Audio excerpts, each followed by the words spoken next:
LoveLore Library. Chapter 302. Ziyuan, I recently opened a milk tea shop. It's currently under renovation, but I need some money, so... Are you asking me to lend you money? Ning Ziyuan sneered. Yeah, I don't have many friends, but you've been nice to me, so I was wondering if you could lend me some since we used to be together, and I even had a miscarriage because of you. I'll definitely pay you back. Ever since I left the hospital, I haven't been able to find a job. You should know that Wu Xiaoxue banned me from the industry, and I can barely make a living now. He-Man looked at Ning Ziyuan with tears in her eyes, as if she had been wronged.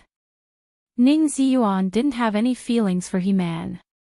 When they were together, it was just to vent in bed.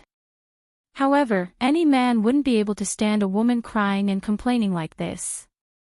Therefore, even though Ning Ziyuan was disgusted, he still asked, "How much do you need?" 50,000 is enough, I still have some money with me. He-Man's voice was very soft as she looked at Ning Ziyuan. I don't have that much money with me, my wife has it all. I only have 20,000 in my WeChat account, I'll transfer it all to you. Okay.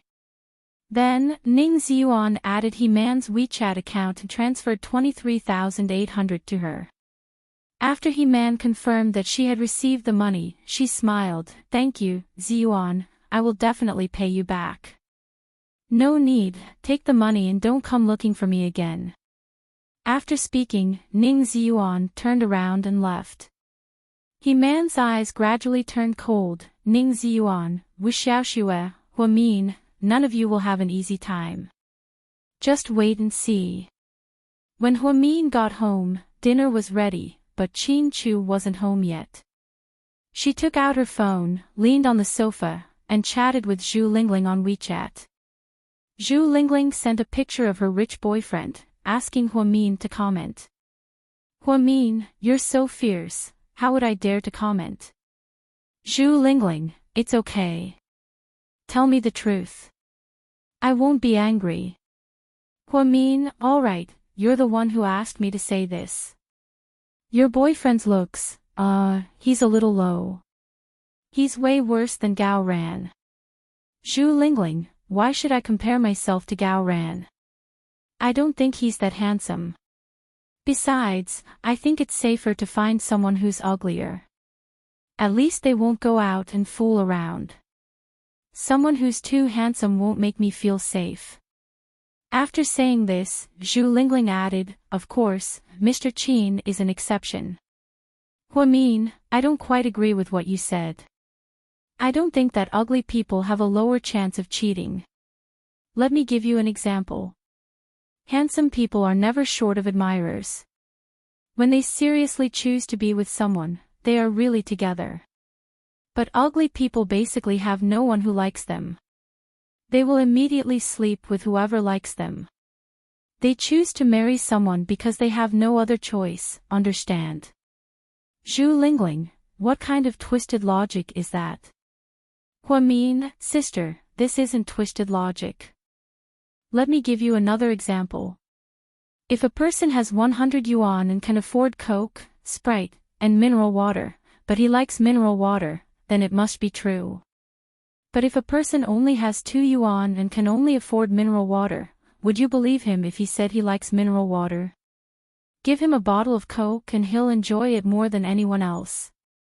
It's not that ugly men don't cheat, it's just that they don't have the chance. Once they have the chance, they will do everything they can to prove that they are attractive. Once they have the chance, they will do everything they can to prove that they are attractive. Zhu Lingling, oh my god, Miss Hua, I'm so impressed by your twisted logic. You've really brainwashed me and enlightened me.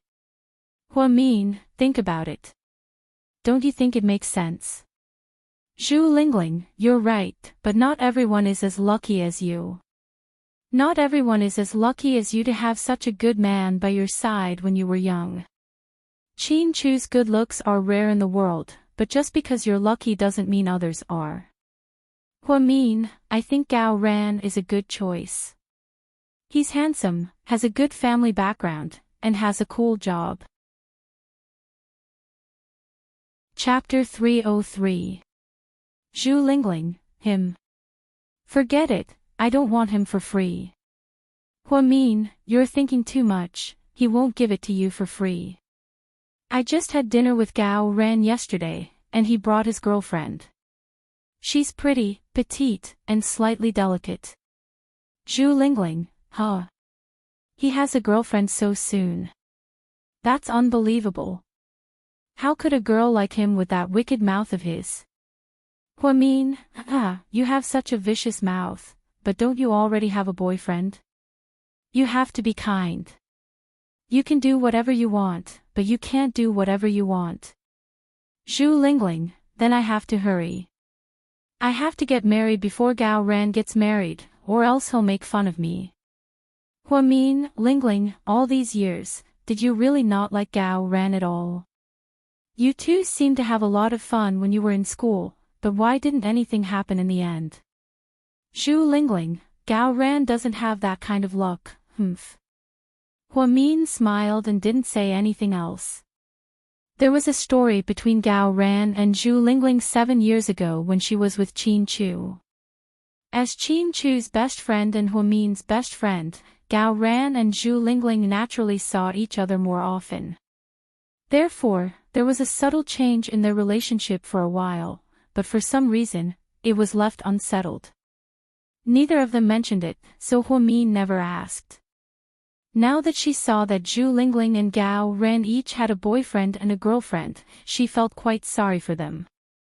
Actually, she always thought that they were quite compatible. Bored, Huamin scrolled through his WeChat moments and found something interesting that Jixin posted. Therefore, he decisively reposted the post. It said that when a father first heard that his daughter has a boyfriend, he felt like a farmer whose hard-earned harvest of cabbage was eaten by a pig.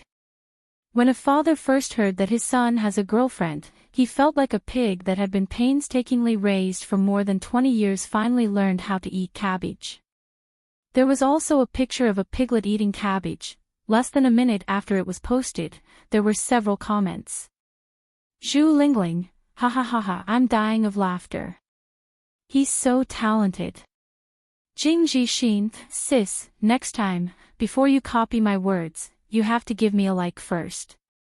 Huang Yu, senior sister, you seem to be in a good mood recently. I rarely see you posting on your WeChat moments. Let's have dinner together some other day. Nurse Nan Nan from South Side, head nurse, I didn't know you had such a funny side.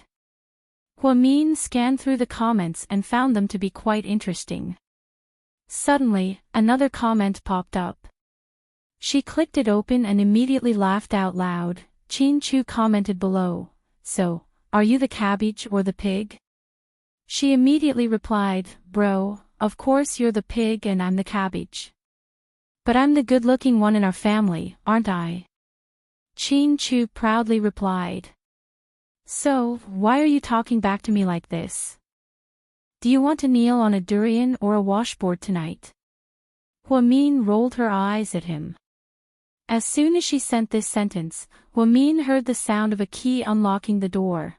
Huamin got up and ran over in her slippers. She reached out and stopped Qin Chu. I own this mountain, I planted these trees. If you want to cross this road, leave your money behind. Qin Chu elegantly took off his jacket and glanced at Huamin. I'm yours, you can do whatever you want with me.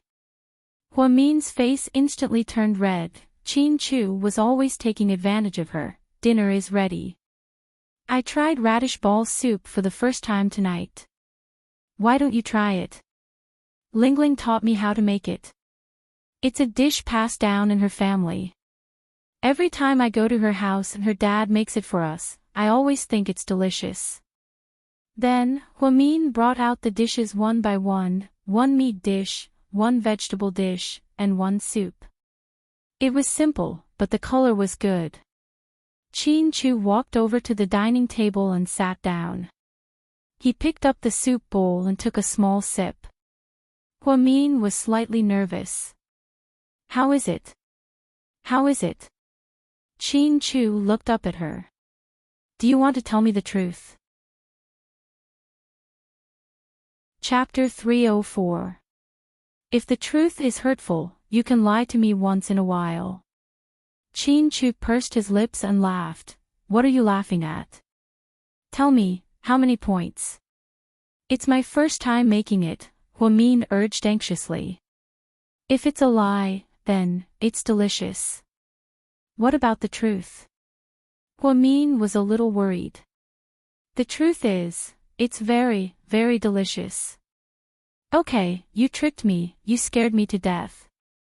Huamin was completely relieved after hearing Chin Chu's words. She tasted the soup when she made it and thought it was all right, although it wasn't as exquisite as Ling Ling's father's. However, it was still quite fresh. Chin Chu had always been very picky when it came to food, so she was afraid that he would say it tasted bad or something. However, her worries were completely unnecessary to Chin Chu. Even if Huamin made arsenic, he would still say, it's delicious, it's very delicious. For a man who was obsessed with his wife, what else could he possibly say that he wasn't satisfied with? After happily eating dinner, Chin Chu went into the kitchen to wash the dishes. Huamin was leisurely munching on an apple as he watched a music show. Inside the kitchen, Chin Chu's phone rang. He rinsed the foam off his hands and picked up the phone. Hello. Boss, someone has been investigating your current address and investigating you and Madam. They even went to your school to investigate what happened back then. What are they planning? Stop them. Yes, boss. After hanging up the phone, Chin Chu's eyes darkened. He didn't interfere much with Huamin's work at Southside, nor did he plant any spies there. When it came to his wife, he trusted her 120%. However, recently, there were people secretly investigating Huamin's address and what happened back at the school. This made him a little worried. The good thing was that Imperial Park was very private. When they bought it, they used Huamin's name. The real estate certificate had been tampered with by the Real Estate Bureau to hide it. Most people would not be able to find it. If someone wanted to follow Huamin, they could only stop here because he had already cleaned up the Imperial Park. At that time, it was to prevent his parents from causing trouble for Huamin. Now, it seemed that there were other people who were interested in Huamin's private affairs. Lord Qin, are you done yet? Come out and take a look. Milk tea is singing. Huamin's voice came from the living room. After Chin Chu tidied up the bowls and chopsticks, he walked out of the kitchen and sat beside Huamin. Milk tea Lu Ruoying's melodious voice was heard. Is this song nice? Huamin held Chin Chu's arm and asked intimately. It's nice. So you're here too. I've loved this song for many years. Every time I listen to it, my heart flutters. Huamin smiled. Chin Chu didn't say anything else. He let Huamin rest his head on his shoulder and enjoyed the time that belonged to the two of them. The truth was, he didn't like Milk Tea's songs, nor did he know who Lu Ruoying was. He only knew that as long as Huamin liked it, he would like it. If Huamin was happy, then he was happy too. Love the house, love the house. It was that simple. After Huamin took back his car, Chin Chu insisted on driving him to the fork in the road every day, even though he didn't need to drive him anymore. In the end, the two of them went their separate ways and went to work. Their days were busy but fulfilling. Imperial Star Headquarters, Suyu rarely came to the headquarters to sit in his office. Most of the time, he gave orders over the phone or had video conferences. However, the miraculous thing was that Imperial Star was growing bigger and bigger. It was now a well-known media giant in China. Many overseas Chinese celebrities were attracted to Imperial Star, and their reputation in the industry was very good. President Su, I'm sorry. We still couldn't find the person you asked us to investigate, a young man in a suit said with his head lowered. Are you all useless? No, someone purposely blocked everything. This person has a very powerful background. Otherwise, we wouldn't have been unable to find anything even after using so many connections. Siyu looked at the information in front of him, his face filled with anger. After investigating for almost half a month, they only found out that Huamin had a boyfriend in university named Ning Ziyuan. That person even got married a few days ago. What did this mean to Suyu? I want to investigate her current boyfriend, not her ex-boyfriend. Do you understand? I understand. If you understand, then why aren't you going to investigate? Do you want me to teach you? Suyu was speechless. It took him so long to investigate a woman for the first time, but he still couldn't find anything. Was Huamin too complicated? Chapter 305. Seductive Fox, Nightclub. It was the biggest nightclub in the city, and also the most expensive place for entertainment. Most of the guests were rich heirs and socialites from the upper class. Here, it was normal to spend hundreds of thousands in one night, so it wasn't surprising at all. Ever since Zhu Lingling got together with her rich boyfriend, Deng Kai, she often went out with him to have fun. However, Zhu Lingling didn't like Deng Kai's social circle. She thought it was too complicated, and that the world of the rich wasn't as simple as the average person's. Most of the time, it was dirty beyond compare. The truth was, Zhu Lingling didn't like Deng Kai that much. She just thought that Deng Kai was generous and treated her well. Therefore, she thought that if they could continue dating, marriage wasn't out of the question. After Zhu Lingling got off work, she wanted to go to bed and rest, but Deng Kai called her 3 times in a row, asking her to come to Seductive Fox.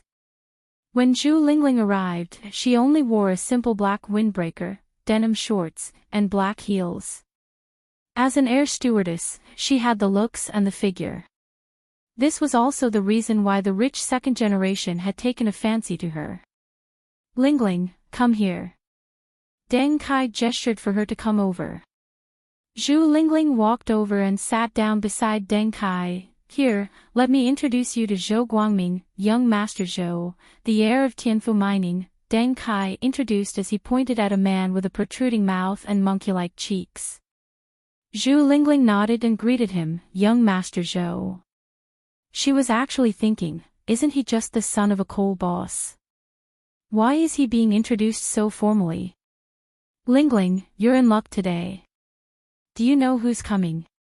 Deng Kai asked mysteriously. Zhu Lingling shook her head. I'm telling you, young Master Su is coming. Suyu. Zhu Lingling was slightly surprised. That's right, young Master Zhou and young Master Su know each other. It's young Master Zhou's birthday today, so he invited young Master Su and young Master Wei. Young Master Su and young Master Wei will all be here. You can post it on your WeChat moments, haha, your friends will be so jealous. Deng Kai laughed maniacally. The truth was, as a rich heir, Deng Kai couldn't compare to Suyu and Su. It was also his first time seeing Suyu in person, so he was even more excited than Zhu Lingling. Yeah, I'm looking forward to it. Zhu Lingling was quite curious about Suyu because there had always been rumors about this crown prince. Zhou Guangming stared at Zhu Lingling lecherously and said with a smile, you are indeed a stewardess. You are beautiful, your skin is white, and your legs are straight. Zhu Lingling wasn't used to such blatant praise. She smiled awkwardly and didn't say anything more. During this time, Zhou Guangming kept toasting them. Zhu Lingling could hold her liquor well. She drank 3 glasses in a row to give him face. Deng Kai was playing rock-paper-scissors with some friends and had completely forgotten about the existence of Zhu Lingling. She sat alone in a corner with her phone in her hand and sent a WeChat message to Huamin. Girl, I'm at Seductive Fox. Do you know who's coming? Who is it? Huamin didn't understand. Suyu. I heard that Suyu is coming. I'm so nervous. I'll secretly take a picture of you. It's okay, I'm not interested in Suyu. Huamin saw Suyu every day at the hospital, so naturally, he wasn't interested. Just then, Zhou Guangming suddenly came over with a glass of wine. Hey babe, let's play a game of dice. I don't know how to play. I can teach you. Zhou Guangming placed his large hand on Zhu Lingling's smooth thigh as he spoke. Zhu Lingling immediately stood up and smiled. Sorry, I need to use the washroom. Just as Zhu Lingling was about to leave the washroom, the door to the private room opened. Everyone in the private room stood up. Young Master Su. It was a grand scene. Zhu Lingling also looked towards the door curiously. Chapter 306. The man at the door was dressed in a cream-colored casual shirt with a deep V-neck. His chest muscles were faintly visible, making him look extremely sexy. Zhu Lingling was a fan of luxury goods, so she immediately recognized the brand he was wearing. It was a world-class luxury brand, Valentino. Moreover, it was a limited edition. This outfit must have cost at least a few 100,000 yuan. Zhu Lingling was completely speechless. In comparison, her boyfriend, Deng Kai, who was wearing an Armani that cost a few thousand yuan, was nothing. Then, Zhu Lingling took a closer look at the man's face. His eyes were neither big nor small, and his eyelids were double. There was a feminine beauty between his eyebrows. His lips were red, his teeth were white, and he was very good-looking. Was he the rumored hot-tempered prince, Suyu? After Suyu entered, Wei Liao, Tang Chuan, and other famous princes followed behind him. Along with them were 4 bodyguards in black suits. It was a grand scene. There were more than 20 people in the room, and when they saw Suyu, it was as if they were seeing their own father. Some of them went to pour wine, while others went to light cigarettes. Zhou Guangming even put away his arrogance and went over to Suyu, nodding and bowing. Young Master Su, it's my honor to have you here. Suyu glanced around nonchalantly, as if he wasn't interested in anything. He wasn't familiar with Zhou Guangming, so he didn't need to give him face. The only reason he was here was because Zhou Guangming's brother-in-law, Shen Ao, was quite close to him. Zhou Guangming spent a lot of money and brought a few bottles of extremely expensive wine to Suyu and Wei Liao. Zhu Lingling was dumbfounded. In her excitement, she secretly took a photo and sent it to Huamin. Guess, which one is Suyu? The idiot in the white suit. Heroine, you have good eyes. Zhu Lingling exclaimed. Sis, Suyu stayed at our hospital for so long. Even if I was blind, I wouldn't mistake him for someone else. Okay, I didn't think that Suyu was so good-looking. He looks like a Korean celebrity. Oh my god, I'm going to be smitten with him. Save it, Suyu isn't a good person. Don't have high hopes for him, Huamin advised. Don't worry. I'll admire him from afar. A man like Suyu isn't someone we can afford to offend. It's good that you know. Look at the time.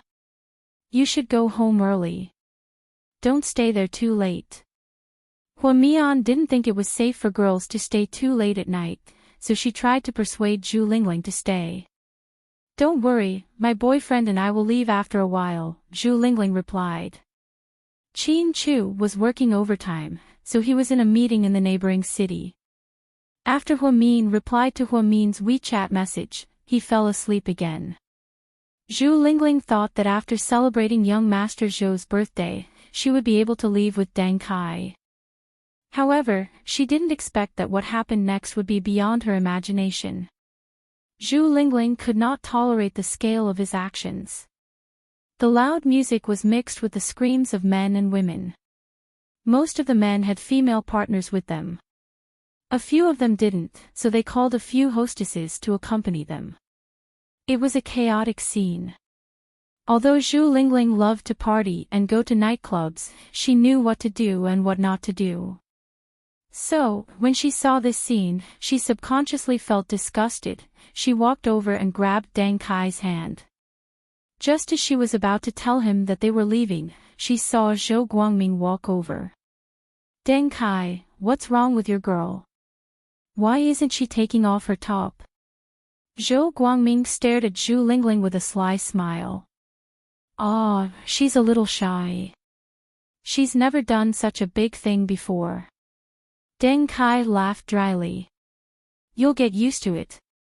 Let your stewardess girlfriend join in. Everyone can have fun.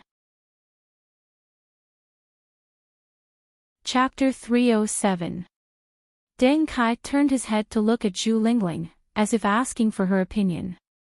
Zhu Lingling immediately rejected him. No way, I won't do that. I can't play this kind of game. Deng Kai laughed dryly, looked at Zhou Guangming and replied, she's petty. She came from a poor family, so she can't afford to play this game. Young Master Zhou, please don't lower yourself to her level. To be honest, this sentence made Zhu Lingling very unhappy, but she didn't say anything. She just thought that Deng Kai was giving Zhou Guangming a way out. Just then, Zhou Guangming walked over with a glass of wine, unwilling to give up. Really? But I'm the birthday boy today, so I'm the most important person here. If you don't want to take off your clothes, can you at least have a glass of wine? Deng Kai looked at Zhu Lingling with a pleading look in his eyes. Lingling, just have a glass. Zhu Lingling thought that everything would be fine after she drank this glass of wine. Plus, Deng Kai was here, so she should be fine. So, she took Zhou Guangming's wine without any warning and downed it in one gulp. She didn't notice the sinister smile on Zhou Guangming's face at all. Meanwhile, not far away, Siyu was still chatting with Wei Liao. He didn't seem to care about anyone or anything in the room. After drinking the wine, Zhu Lingling felt a little dizzy. Her heart raced, and she realized that something was wrong. She immediately ran to the bathroom and tried to vomit. Just then, a woman walked into the bathroom to touch up her makeup. She smiled and said, Young Master Zhou put something in your wine. Your boyfriend obviously wants to give you to Zhou Guangming to play with. Just admit defeat, there's no way you can escape. When Zhu Lingling heard the voice, she looked up and realized that the woman was Hui Yanyan. She had always known Hui Yanyan, and Hui Yanyan was no stranger to her.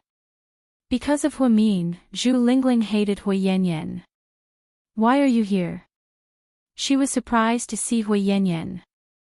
Perhaps Zhu Lingling was too focused on Su Yu, so she didn't notice that Hui Yanyan was among the women in the private room. It was no wonder that she couldn't recognize her.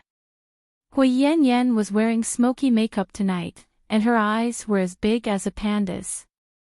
It was scary. Moreover, the skirt she was wearing was also fluffy and colorful, just like a parrot that had become a spirit. Hui Yanyan didn't help them when they took off all their clothes. Instead, she went over to Su Yu to propose a toast. Su Yu obviously ignored her. She was drinking and playing dice with Wei Liao and Tang Chuan. Wei Liao and the others didn't have a good impression of Hui Yanyan either, but because she was a member of the Hu family and was Xiqian's sister, they still gave her some face. Now that they saw Hui Yanyan, their hearts felt like jelly. Zhu Lingling tried her best to throw up, but she still felt dizzy. I never have anything to say to people like you. Move aside. Zhu Lingling pushed Hui Yanyan away and walked out in a daze. However, she accidentally overheard a conversation that made her heart turn cold. Zhou Guangming, Deng Kai, I like your girl. Let me play with her tonight. Deng Kai, young Master Zhou, I don't think that's a good idea. I quite like her. Zhou Guangming, women are like changing clothes. Don't be so stingy. I can let you play with mine too. You can have fun with her. She's Chinese and Russian. She has a hot body and is ridiculously skilled. Deng Kai, young Master Zhou, Zhou Guangming, then it's a deal. When the effects of the drug kick in, I'll take her to the lounge next door for a round. Then, Zhou Guangming patted Deng Kai's shoulder. He actually didn't refuse. Zhu Lingling felt like her lungs were about to explode. Deng Kai usually looked like a man, but why was he acting like a coward here? He didn't even dare to talk back to Zhou Guangming. He even wanted to lend her to Zhou Guangming for a night.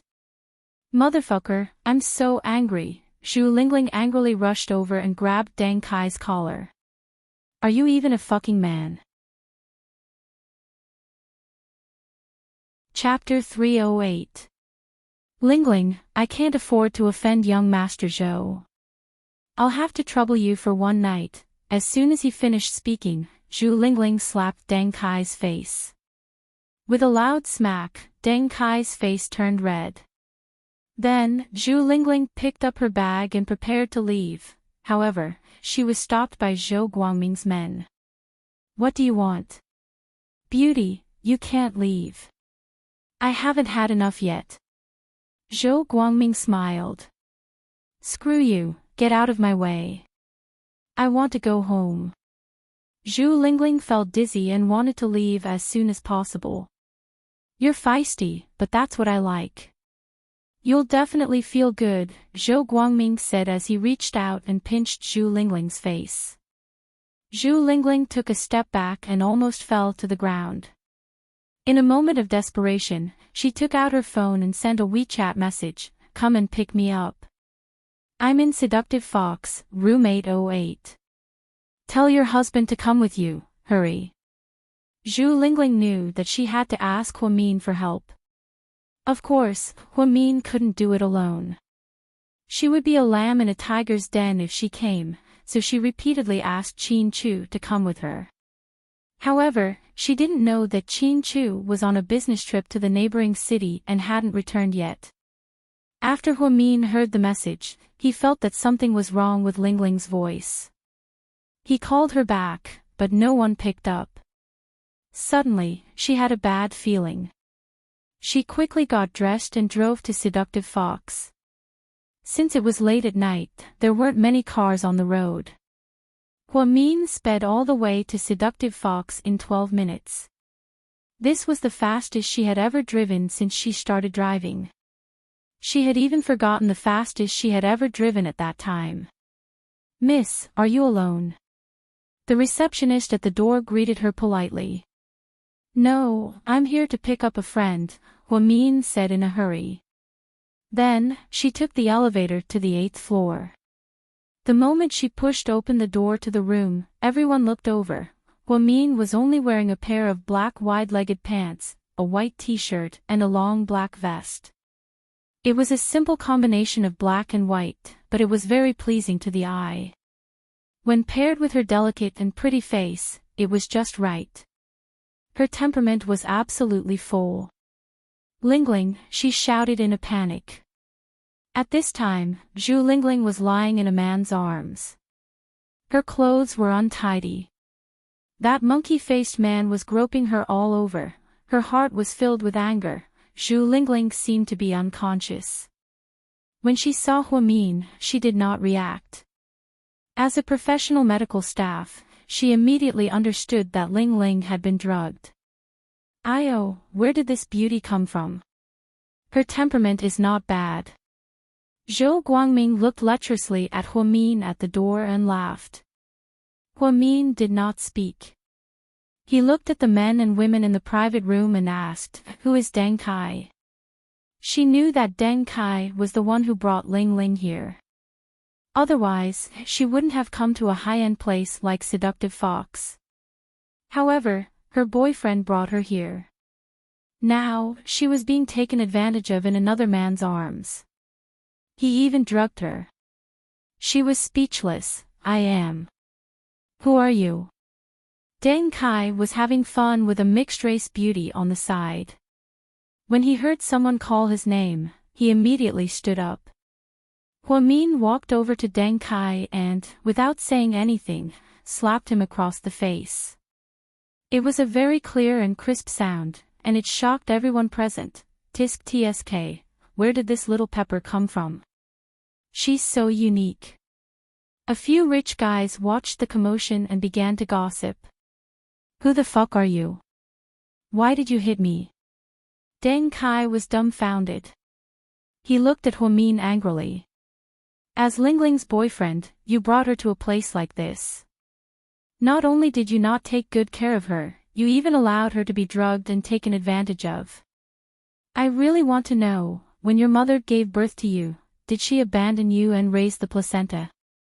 After Huamin yelled at Deng Kai, someone immediately burst out laughing. This was the first time they had heard a girl yell at someone so funny. It was simply shocking. Wei Liao narrowed his eyes at Huamin. Then, he deliberately asked Su Yu, this girl looks a little familiar to you. This little girl looks a little familiar. Is she the one you've been thinking about? Su Yu didn't say anything. However, ever since Huamin walked into the private room, his gaze had never left her. He had to admit that every time he saw Huamin, his heart would race. It was a strange feeling. Chapter 309. Where did this crazy woman come from? Is she crazy? Deng Kai was completely confused after being scolded and beaten up. He drank too much and had too much fun. He completely forgot that Zhu Lingling once told him that she had a best friend named Huamin. He had no recollection of Huamin at all. Huamin ignored everything else and walked up to Zhou Guangming. He pulled the dazed Zhu Lingling out of his arms. Lingling, let's go. Wait. Zhou Guangming's face darkened. Huamin did not stop at all. He walked straight to the door of the private room but was stopped by Zhou Guangming's subordinates. How dare you take someone from my arms? Do you think I'm blind? Zhou Guangming was having a good time, so how could he be happy when someone ruined the beautiful atmosphere? Lingling is my best friend. She asked me to take her away, so I'm taking her away. It's that simple. Haha, what an arrogant tone. Do you think this is a market? You think you can come and go as you please? Zhou Guangming sneered and slowly sat up from the sofa. He had plenty of ways to deal with these lowly commoners. This was especially true for weak little girls. He loved to play cat and mouse games the most. Just then, Hui Yanyan suddenly walked over. He placed his hand on Zhou Guangming's shoulder and smiled. Young Master Zhou, you're so lucky. Can we have a threesome tonight? A threesome? Ha ha ha, that's a good idea. You're smart. Zhou Guangming was immediately enlightened by Hui Yanyan's suggestion. Huamin glanced coldly at Hui Yanyan's face. You make it sound like you've done it before. How is that possible? I'm a girl from a good family. I'm a socialite, not like you. You're low-class trash. Even if you sell yourself, you won't be able to get a good price. Miss Hua, do you guys know each other? Zhou Guangming obviously noticed something. To his surprise, Hua Mian and Hui Yanyan both denied it at the same time. We don't know him. Ha, it's easy if you don't know me. Little beauty, you definitely won't be able to leave today. Why don't you stay and play with me? Or you can go by yourself and leave your good sister behind. What do you think? Huamin was extremely calm.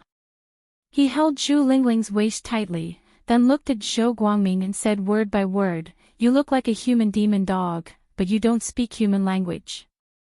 People like you are a waste of air if you live, and a waste of land if you die. Wei Liao, who was watching from the side, couldn't help but laugh. This girl is so funny. Even her scolding is so stylish, and her face is so serious. No wonder you like her. She's always been like this, Siyu replied, staring at Huamin's face. Go ahead and scold her. The more you scold her, the more I'll find you in bed later, he. Zhou Guangming laughed lecherously. He thought that a weak woman like Huamin, who had no background and no one to protect her, didn't seem like she knew any martial arts. It was a fool's dream to think that he could take her away in this private room with more than 20 people. At this moment, he already thought of Huamin and Zhu Lingling as food on his plate, waiting to be enjoyed. I don't believe in ghosts. The more you don't let me go, the more I want to go. Let's see who dares to stop me. Huamin looked around coldly. Even when she saw Su Yu, there wasn't a trace of emotion in her eyes. It was as if she was looking at a stranger. Zhu Lingling had already told her that Su Yu was here, so she wasn't curious. Wei Liao looked at Su Yu with interest. Isn't it your turn now? How about a hero saving a damsel in distress? TSK. This plot development is almost like an 8:00 drama. Chapter 310. Su Yu didn't say anything. He just stared at Huamin's delicate side profile. His gaze was deep, and no one could tell what he was thinking. Huamin left in a hurry, and the wind was strong at night, so she only wore a simple set of casual clothes. Black and white were so old-fashioned, but she managed to look like a socialite. Needless to say, Huamin's aura wasn't something normal people could match. Her hair was tied up in a simple ponytail, and it looked especially delicate. Her outfit was a little simple, but the situation was urgent, so she just randomly put it on and didn't care about her image. However, Su Yu loved to look at her. He thought that Huamin looked especially good tonight. Actually, at the end of the day, it was because Su Yu put his heart on Huamin. Even if she wore a cotton jacket and cotton pants, he would still think she looked good. This was the charm of beauty in the eye of the beholder. Little girl, don't try to struggle. Come here before I get angry, or else, if I get angry, the consequences will be very serious. Zhou Guangming didn't lose his patience, so he kept calling her little girl. Huamin's scalp went numb. If she wasn't holding Zhu Lingling in her arms, she really wanted to kick this disgusting scumbag to death. He was as disgusting as she could get. If this kind of person stayed at Southside to recuperate, she would use needles to cripple him. She wouldn't hold back at all. You can't touch me, or you'll regret it. Get out of my way. Huamin didn't want to waste any more time, so she gave a final warning. Hey, little cutie, are you angry? I want to see how you'll regret it. To Zhou Guangming, this was undoubtedly a little girl's last struggle. It wasn't even worth mentioning. Instead, it aroused his desire to conquer her. Zhou Guangming then reached out to take off his t-shirt, revealing his upper body. Oh, young Master Zhou is going to have some fun. Someone on the side cheered. Then, some clapped, some whistled, and everyone watched as if they were watching a monkey show. Huamin disliked this kind of scene very much. She already had a countermeasure in mind and wanted to end this confrontation quickly. Wei Liao could no longer remain calm because he saw that Su Yu had no intention of making a move. This didn't make sense. Shouldn't he make a move at this moment and act like a hero saving the beauty? In the end, the beauty would be grateful and he would win her heart. Was that how the script was written? In the end, Wei Liao couldn't help but remind him again, Lord Su, aren't you going to make a move? Otherwise, it will be too late. Zhou Guangming is very cruel when he plays with women. Can you really bear to see the girl you like be ruined? Su Yu glanced at Wei Liao coldly and asked, if you're in a hurry, why don't you go and save her? Wei Liao was speechless. Actually, it wasn't that Su Yu didn't want to make a move. He was just waiting. He was waiting for Huamin to ask him for help. He wasn't so cheap that he would run over and flatter her before she even said anything. That wasn't Su Yu's style. He thought that as long as Huamin gave him a meaningful look, he would immediately cripple Zhou Guangming, this beast. Unfortunately, Huamin was extremely calm and had no intention of asking him for help. Moreover, when she glanced at him, it was as if she was looking at a stranger. She didn't linger for a second longer. He had seen Huamin's arrogance before, but he didn't expect her to still be so arrogant at a time like this. His interest was completely piqued. He wanted to see how a weak girl like Huamin would escape from this wolf's den. After Zhou Guangming took off his clothes, he approached Huamin naked.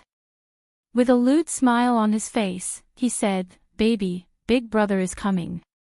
Huamin only smiled slightly.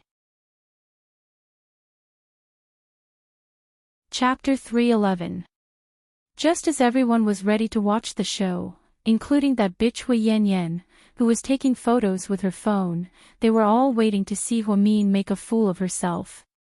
In the blink of an eye, Huamin pushed Zhu Lingling onto the sofa. Then, she walked towards Zhu Guangming. Zhou Guangming didn't expect this girl to take the initiative and was stunned. When he wasn't paying attention, Huamian lifted his arms and twisted them back with all her strength. With two cracking sounds, his arms were completely dislocated. A blood-curdling scream reverberated throughout the room. While the men were still confused, Huamin quickly picked up a beer bottle from the table and smashed it into Zhou Guangming's head. Then, he smashed Zhou Guangming's head into pieces, scaring many women into screaming. Finally, just when everyone thought it was over, Huamin pointed the remaining half of the beer bottle at Zhou Guangming's neck. Because the beer bottle was broken, it became even sharper. If Zhou Guangming wasn't careful, it could kill him. Moreover, Huamin was pressing it against Zhou Guangming's neck. It was an artery. It could kill him at any moment. Everything happened so quickly that everyone in the audience was dumbfounded. Suyu's heart raced as he watched. Perfect. Wei Liao almost applauded Huamin. "You bitch, what are you doing? Let go of me." Zhou Guangming's arms were dislocated and he was in so much pain that he couldn't stop crying.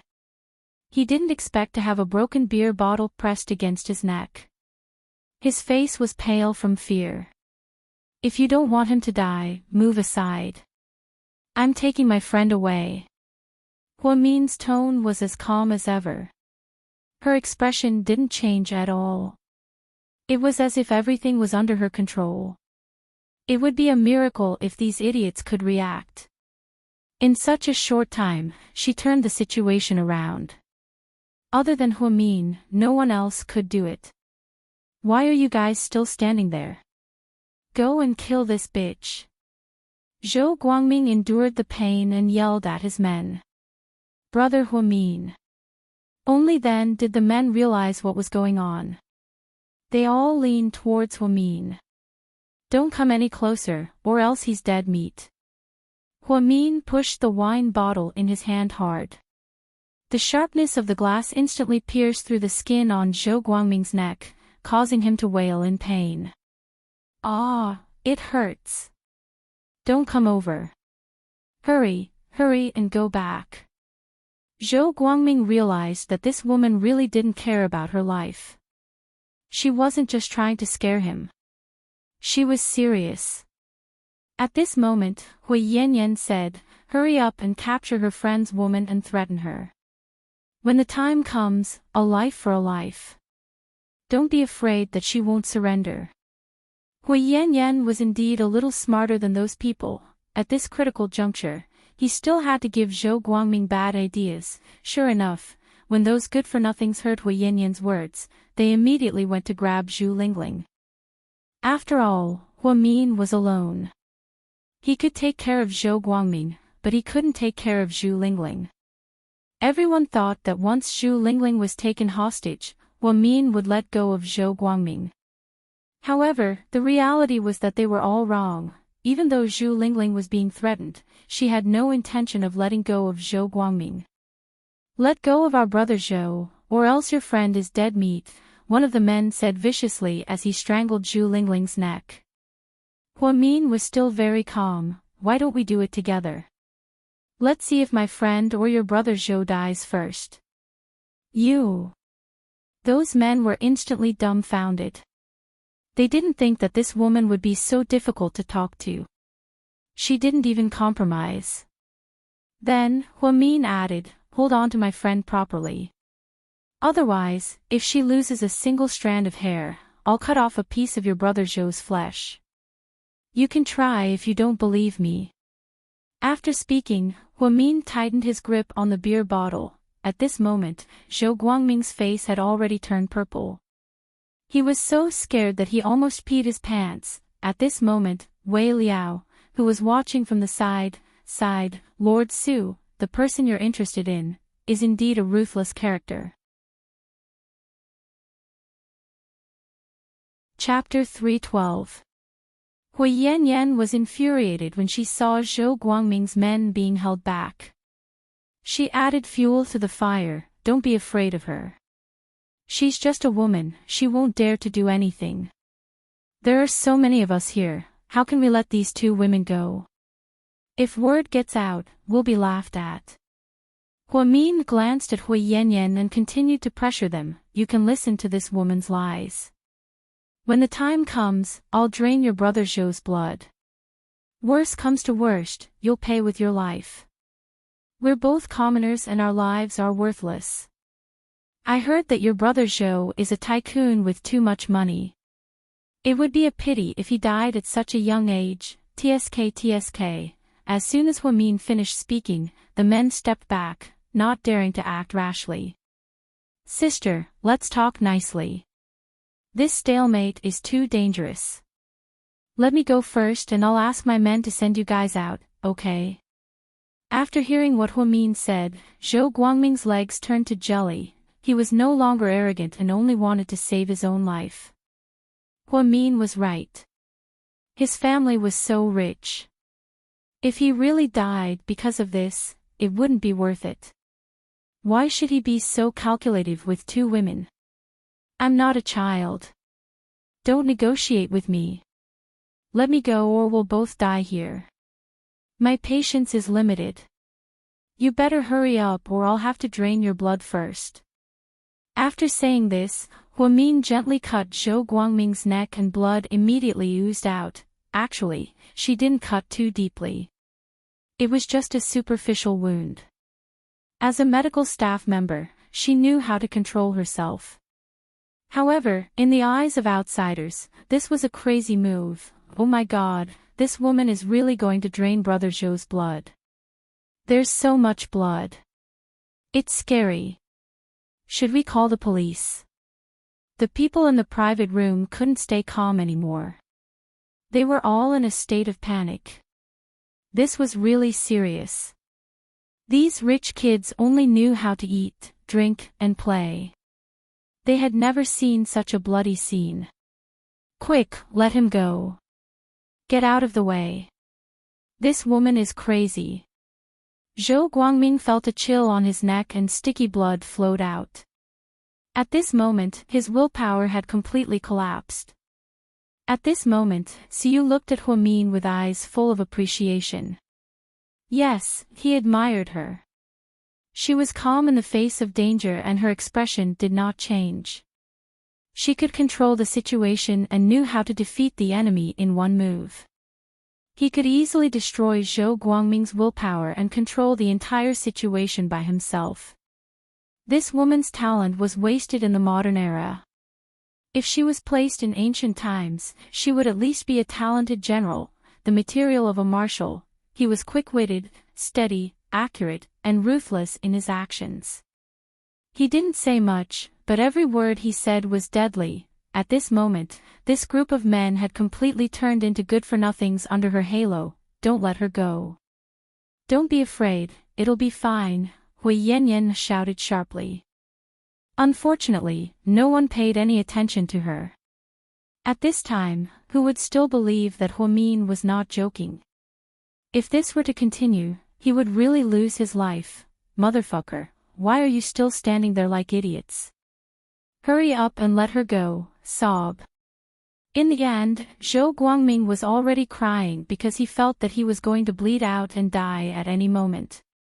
Hurry up, everyone move aside. Open the door. Someone in the crowd shouted.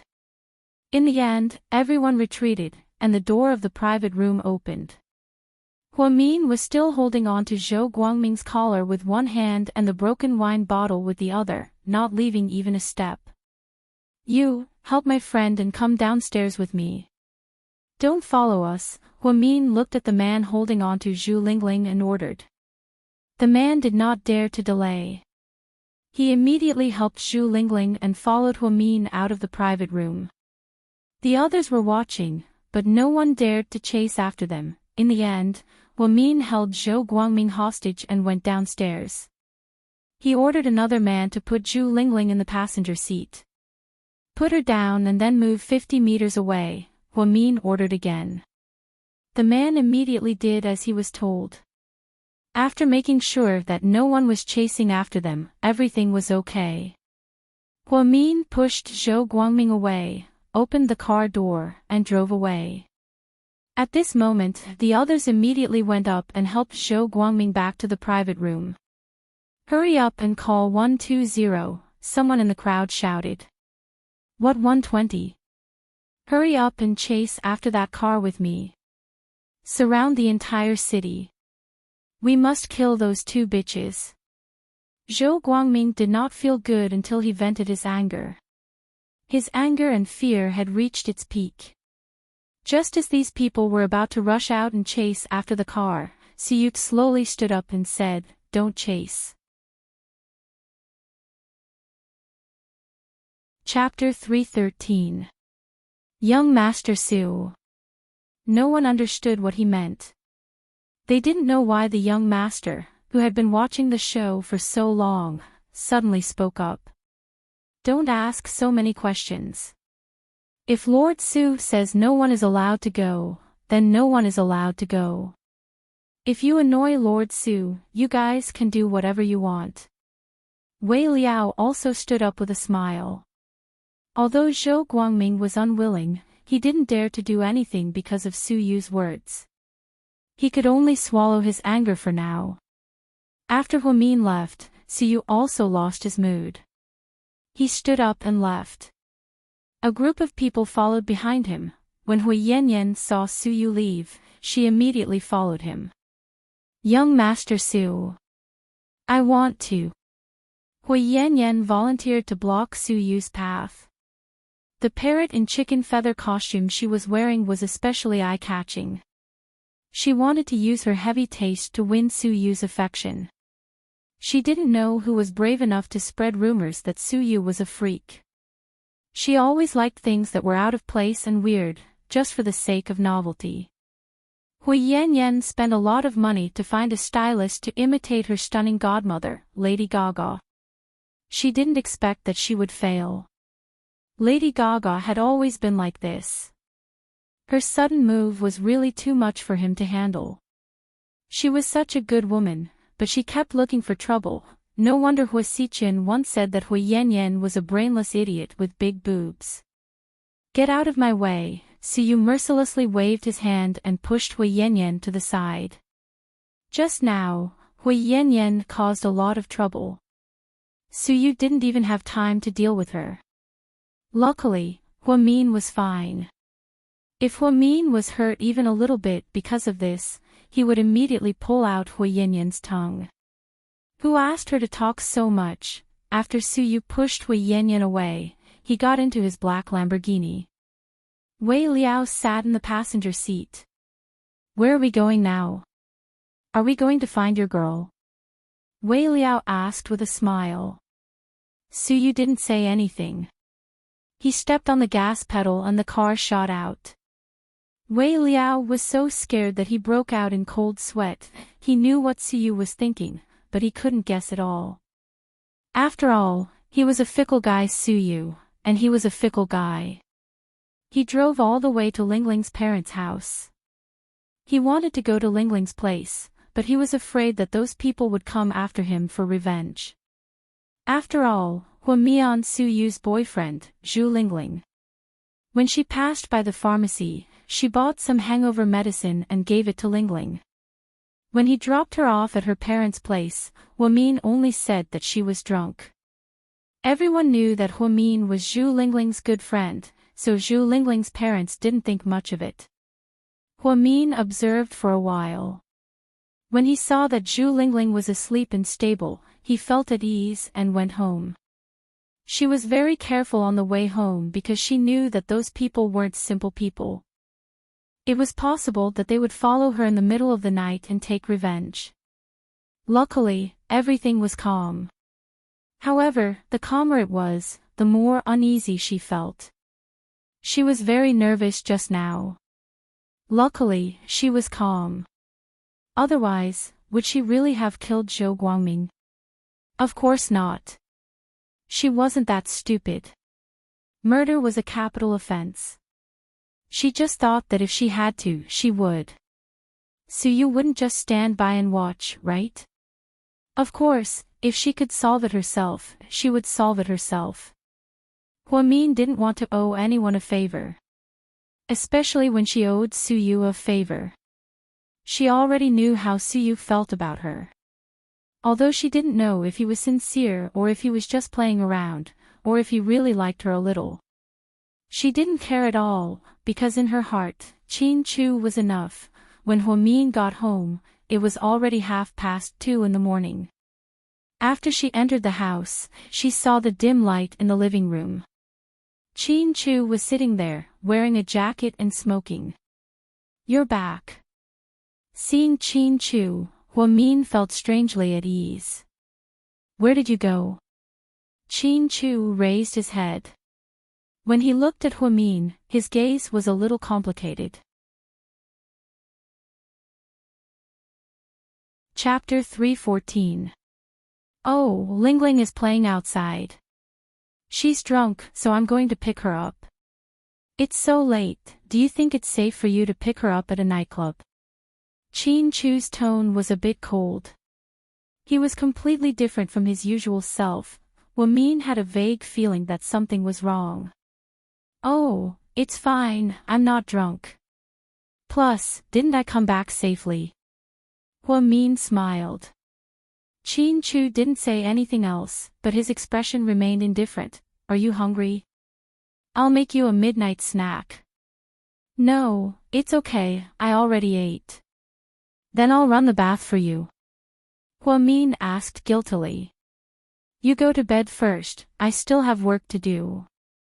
After speaking, Qin Chu got up, went upstairs, and went straight into his study. With a bang, the door to the study was tightly shut, and even the sound was louder than usual. Huamin was a bit confused. Is Mr. Qin on his period? He's acting a bit weird today. Although he was confused, he didn't think too much about it.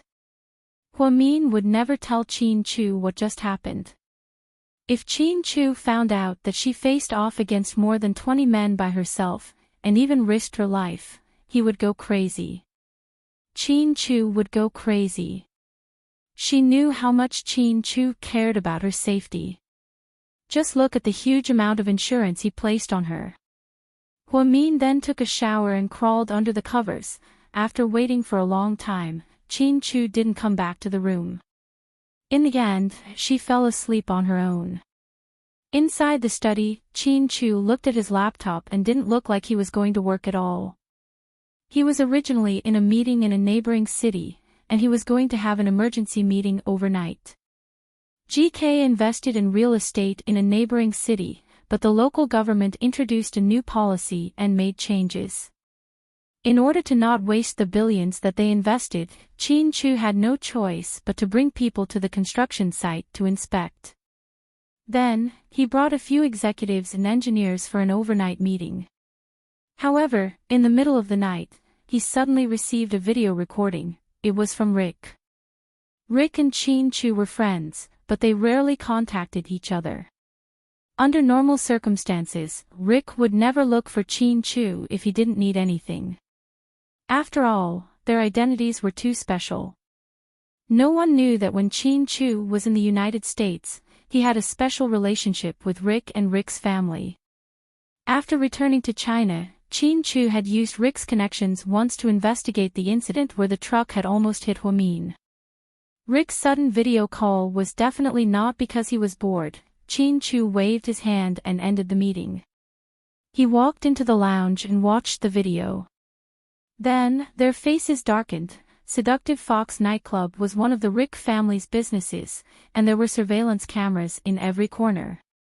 Therefore, from the moment Huamin walked in to the moment Huamin walked out, Chin Chu saw everything clearly. At the end, Rick added, "I heard that you're not in the city, but don't worry, we'll be fine." In other words, Rick would definitely protect Huamin, but to his surprise, Huamin easily escaped. Although this method was a little risky, it really made people look at him in a new light. Huamin probably didn't know that someone was secretly protecting her at Seductive Fox nightclub. After Chin Chu saw what Huamin did, he felt terrible. He was no longer in the mood for meetings, so he drove straight home and waited for Huamin to confess and admit her mistakes. He was clearly telling her not to do dangerous things, but she kept putting herself at the heart of the struggle.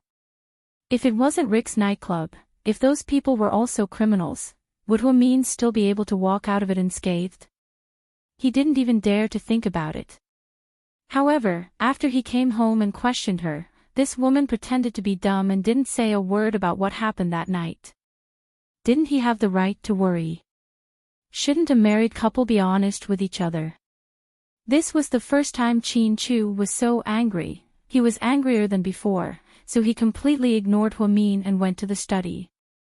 He didn't go back to his room the entire night. The next morning, when Huamin woke up in the morning, she didn't see any breakfast or Chin Chu. She sent him a WeChat message, "Did you go to work?" After a while, she didn't get a response. Huamin thought that Chin Chu might still be busy, so she didn't think too much about it.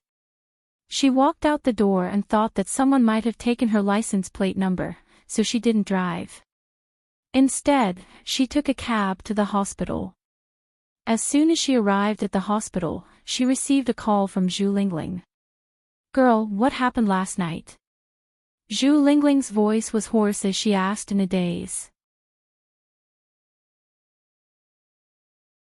Chapter 315. Sis, you still have the nerve to ask. Huamin was speechless. "I only remember that Zhou whatever drugged me. I felt really dizzy, so I sent you a WeChat message. I don't remember anything after that." "Oh, right, I remember seeing Hui Yanyan there. Oh my god, she was dressed like a feather duster, so funny." "Sis, you still have the time to laugh at other people. You were almost raped, did you know that?" "Almost means that it didn't happen." You must have come in time, right?" "Of course, if I didn't go, you would be screwed." I knew you would come. You went with Chin Chu, right?" Those scumbags must have been shocked when they saw Chin Chu. It must have felt so good to be killed in seconds. Too bad I didn't get to see it. Huamin paused for a moment and said, "Don't talk to that scumbag boyfriend of yours anymore. Break up with him and don't talk to him anymore." "Of course, do I need you to tell me that? If I saw him, I would beat him up and break up with him." Zhu Lingling was speechless when it came to her boyfriend. He betrayed her at such a critical moment. He was not a man at all. She was almost raped by that Zhou guy. Luckily, Huamin was there. Huamin didn't want to talk too much about what happened last night because he didn't want Zhu Lingling to feel guilty. Some things were in the past, and it was best if they didn't happen. After hanging up the phone, Huamin went back to work. Huamin's incident last night had already spread among the upper class. Many people wanted to see this tough woman for themselves. They wanted to see the scene with their own eyes. Apparently, Zhou Guangming was already recuperating in the first hospital's VIP room. Not only did his family take turns to look after him, they even hired bodyguards. This time, he was almost scared to death by a woman. Huang Yu had always been a gossipy nurse. During her lunch break, she secretly sent Huamin a WeChat message. "Mian, come out." "What's up?" "Today, a young master was admitted to our VIP ward. I heard that he is the son of the coal boss." "Yes," Huamin replied calmly. Do you know how he got in? I don't know. Ha, you might not believe me even if I tell you. I heard that he was drunk last night and wanted to rape a girl. In the end, he met an expert. That girl was trained and her skills were too good. She beat him up badly. Not only did he dislocate his arm, but she also almost slit his throat. I don't know where this girl came from. She's so valiant. Cough, cough, cough. Where did you hear all this nonsense from? Huamin was drinking water when he almost spat it out. Expert. Trained before. Cut the throat. Did it have to be so dangerous? It's not nonsense. It's true. I heard that the rich second generation was scared to death and is now hospitalized. There are 8 bodyguards guarding the door. I really want to know the shadow in his heart at this moment. It's not serious, is it? Huamin wondered if the other party would hold him responsible if he hit him too hard. It's nothing serious. It's all superficial wounds. His arm has been fixed.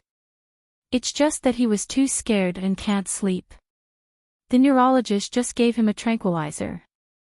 Oh. Huamin finally let out a sigh of relief. He was relieved to hear from Huang Yu that the scumbag was fine.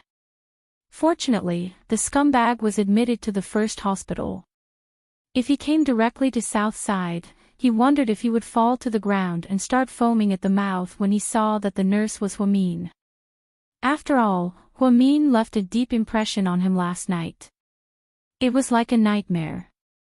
Hua Corporation headquarters, so, my little sister Mian almost turned the earth upside down last night. Hua Xiqian played with a small globe in his hand as he listened to one of his subordinates report to him. A meaningful smile appeared on his face. Chapter 316.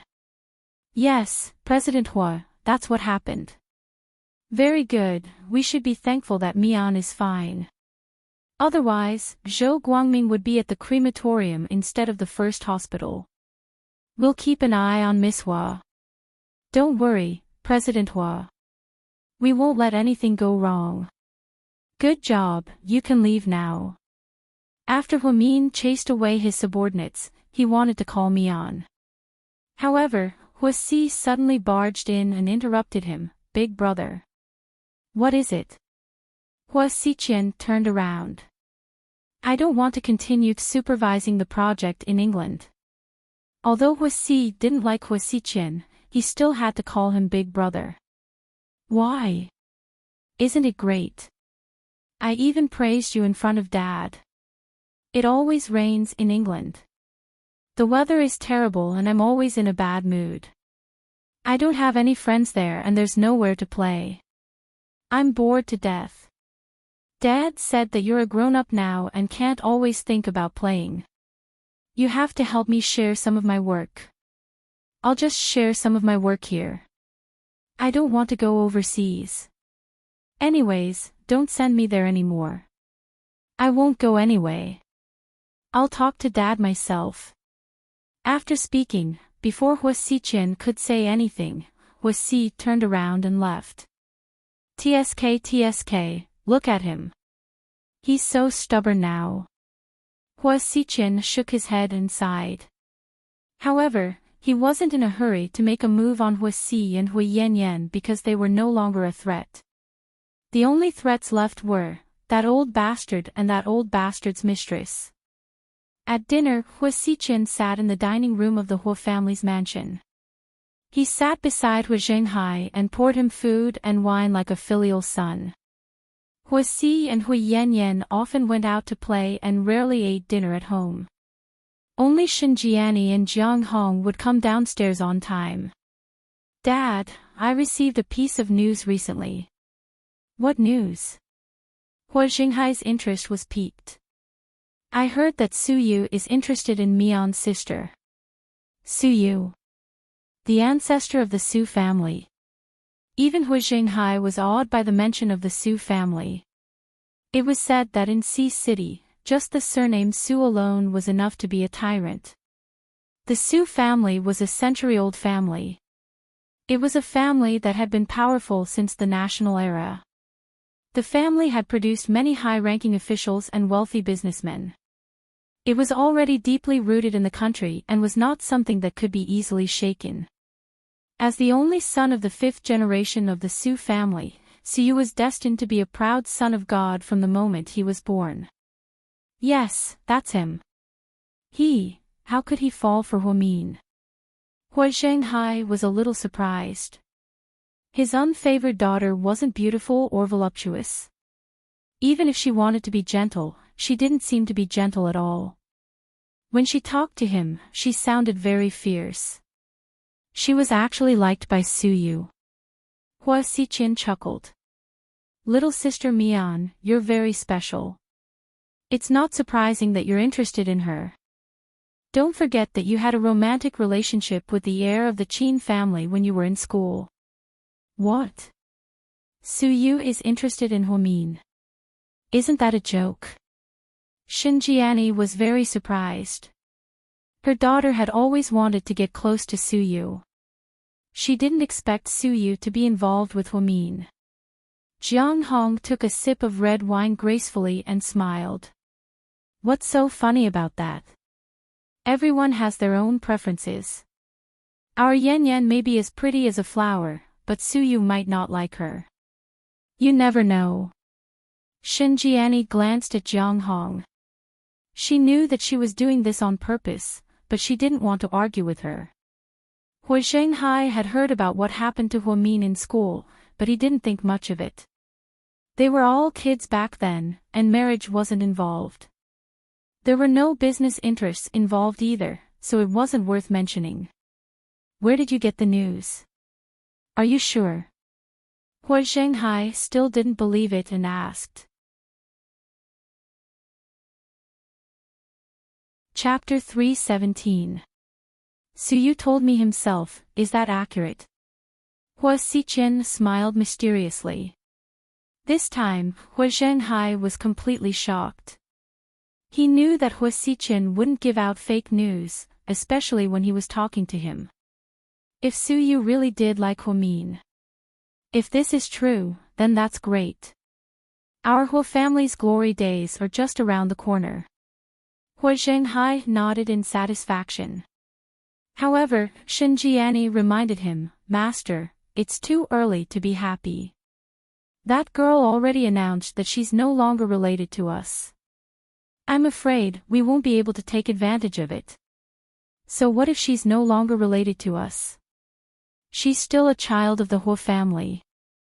As long as I can confirm that it's true, I'll be able to find the Su family. The Su family naturally wants to marry a respectable daughter-in-law, and only I can give Hua Mian an honorable identity. After Hua Zhenghai finished speaking, everyone fell silent. Everyone had their own agenda. Jiang Hong didn't say anything, but she also had her own plans. Xinjiani knew that no matter what her master decided, he would always think about her children. When Hua Xiqian heard his father's words, he just wanted to chuckle. He really wanted to ask Hua Zhenghai, Dad, are you really not thinking too much? They were all thinking about marriage. Of course, none of them knew that Huamin was already with Qin Chu. Hua Xiqian was the only one who knew about this, just like when they were still in school. Because he paid too much attention to Huamin, he was always the first to know about Huamin's secret. Zhu Lingling slept all day. In the afternoon, she got up to shower and change her clothes before going out for a walk. That was when Deng Kai called her. She had turned off her phone all day and had just turned it back on. Deng Kai asked her to meet him at her place, so Zhu Lingling gladly agreed. Nothing would happen during the day, and it was under her own building. As expected, Deng Kai drove a Toyota Prado and waited there. Zhu Lingling didn't say anything and slapped him across the face. Just like Huamin, the slap was crisp and clear. Scumbag, I'm returning this slap to your face. We're breaking up. After speaking, Zhu Lingling turned around and left. Lingling, wait. It's impossible between us, you don't have to say anything. Zhu Lingling thought that Deng Kai was begging her to make up. I'm not asking for peace. I just want to advise you to pack your things and run away with your best friend. Leave this place, okay? What do you mean? Break up with you? Can't you tolerate us anymore? Zhu Lingling turned around and glared at Deng Kai. It's not me, it's young Master Zhou. He has already said that he won't let this matter rest. Based on my understanding of him, he will take revenge very soon. The way your friend treated him last night has completely angered the Zhou family. What about my friend? Zhu Lingling froze slightly when she heard the hidden meaning in Deng Kai's words. Didn't she tell you that she almost killed Zhou Guangming last night to take you away? Deng Kai looked at Zhu Lingling meaningfully. Killed Zhou Guangming. Zhu Lingling was dumbfounded. Why didn't Huamin mention such a big thing? Zhu Lingling was furious. She grabbed Deng Kai's collar and said, Tell me, what happened last night? Deng Kai told Zhu Lingling everything that happened last night. Zhu Lingling's face turned from white to black, then from black to purple. Huamin went there alone, saved her, and almost killed someone. Qin Chu didn't go, and Huamin really did go there alone. Oh my god, what stupid thing did she do to almost kill Huamin? Seeing Zhu Lingling's dumbfounded expression, Deng Kai continued, After all, we were together once. Although I never thought about marrying you, it wasn't just for fun. Since we've been together for so long, I'll give you a piece of advice. You should hurry up and leave with your friends. It's best if your family moves away too. Otherwise, your parents won't be able to escape the blame. Young Master Zhou is still in the hospital. Once he's discharged, the Zhou family will start to seek revenge. What the fuck is wrong with this world? We're the victims. Why should we run? Zhu Lingling cursed. It can't be helped. This is the world of the rich. Whoever has the most power is the father. The Zhou family has a big business and a lot of money. If they hire someone to kill, they can wipe out your whole family in a matter of minutes. I'm not trying to scare you, but the most important thing is that good sister of yours. I think she'll end up even worse. After Deng Kai left, Zhu Lingling calmed down and called Huamin. What's wrong? Are you sober now? Huamin chuckled as if nothing had happened. Girl, why didn't you tell me the truth about what happened last night? Zhu Lingling's tone was very serious. Chapter 318. What truth? Huamin didn't plan on telling Zhu Lingling the truth, so he pretended not to know. Deng Kai told me everything. Oh, he told you everything. It's not a big deal, we're both fine. Huamin smiled faintly and said in a relaxed tone, Damn it, are you stupid? You almost lost your life, do you know that? Zhu Lingling couldn't hold it in anymore and burst into tears. It's not that serious, I was just scaring that scumbag. I won't actually kill him, he has to pay for it with his life. Bullshit, don't lie to me. Do you think I don't know what kind of person you are? Zhu Lingling was crying so hard that her makeup was ruined, and the dark circles under her eyes attracted a lot of attention. What are you looking at? Go away, Zhu Lingling cursed at the onlookers. Sis, don't cry, I'm not dead yet, right? Plus, if I didn't put my life on the line, how could I have gotten you out of the tiger's den so easily? Those people aren't idiots, right? Damn it, Huamin, you're lucky you're fine. If something really happened to you, Qin Chu would have cut me into pieces, put me in a pot of boiling oil, and put me on a mountain of knives. Zhu Lingling didn't even dare to imagine how Qin Chu, who always spoiled his wife, would feel if he knew that Huamin was almost killed. I'm fine, right? I've always been lucky. Huamin smiled. Deng Kai, that scumbag, told me to run away because the Zhou family is going to take revenge. Forget about running away, if they want to kill you, it's not safe anywhere. Plus, I think the most dangerous place is the safest place, Huamin calmly analyzed. Why run? With Mr. Qin here, who would dare to touch a hair on your head? But you still have to be careful when you go to and from work. Yes, I'll be careful. You should also ask Uncle and Auntie and the others to hide for a while and go on a trip or something. Okay, I'll arrange it. When Zhu Lingling hung up the phone, she said seriously, Girl, I will remember what you have done for me. If you need me one day, my life is yours. Cut the crap. Why would I want your life? It's not worth anything. Afraid that Zhu Lingling would be too emotional, Huamin immediately hung up the phone. Needless to say, her friendship with Zhu Lingling had been so good for so many years. When she was in need of money, Zhu Lingling would transfer money to her without hesitation. She would do whatever she could. Huamin thought that at her age, she was no longer an ignorant little girl. She had matured. She didn't want to please anyone anymore.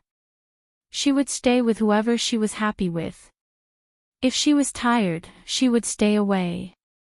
It was better to please herself than to please others. She would rather be alone than go against her heart. She would rather have regrets than compromise. It was still the same saying. Those who didn't win her heart, she wouldn't care about them. Those who could win her heart, she would treat them like a king. And in her heart, Qin Chu was an absolute king. However, she still didn't know what happened to her king last night. He didn't even respond to her the entire day. Huamin tried to send a WeChat red packet over. It wasn't a lot, it was just to test the waters. 888 yuan. The other side immediately accepted it. Huamin was instantly in a good mood.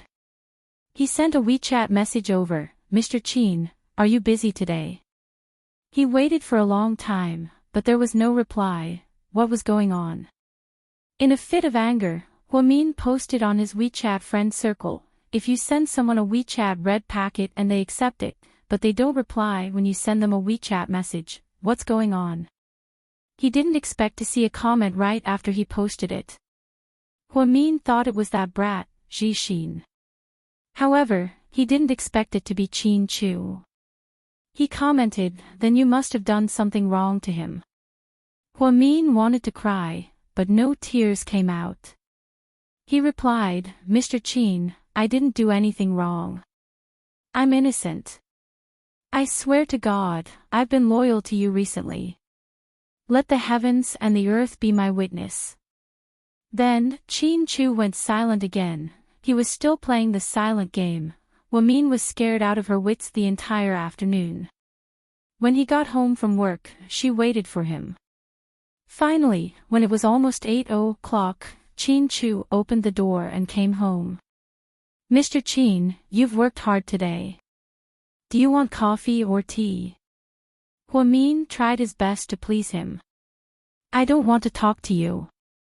After saying this, Qin Chu directly walked upstairs.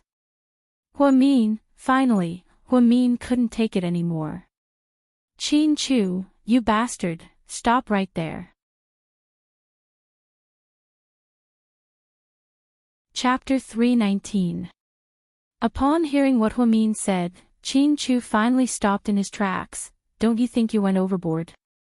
Huamin puffed up her cheeks and asked angrily. Shouldn't I be the one saying that? Qin Chu turned around and stared at Huamin. Please, don't beat around the bush like this. If you have something to say, just say it. Don't you think it's weird for us to be like this? Huamin really didn't like the way Qin Chu ignored her. It was really annoying.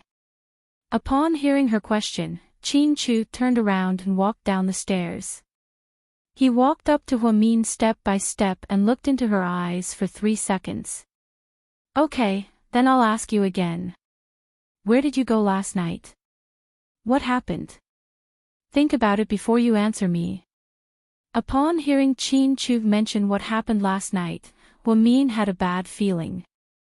Especially when Chin Chu looked at her so sharply, Min felt that Chin Chu probably knew about it. So she asked tentatively, I didn't want what happened last night either. But it still happened, didn't it? Did Lingling tell you? Min thought that other than Zhu Lingling, no one else would tell Chin Chu. No need, I have my ways of finding out. But you didn't even tell me about such a big thing. Do you still think of me as your husband? Or are you just a decoration in the house? From what Chin Chu said, she could tell that he was really angry. What he was most angry about was that Min always made her own decisions and hid things from him. He was so worried about her, but she refused to say anything. As expected, Chin Chu knew everything. Min bit her lip and thought for a moment. In the end, she decided to tell him everything. She took Chin Chu's hand and sat down on the sofa. Then, she briefly told him what happened last night. Of course, she simplified it a lot. However, what she didn't know was that Chin Chu had even watched the video. How could he not know what had happened? That's what happened. I didn't tell you because I didn't want you to worry. Besides, I'm back in one piece, aren't I? Next time, can you think of talking to me first before you have any problems?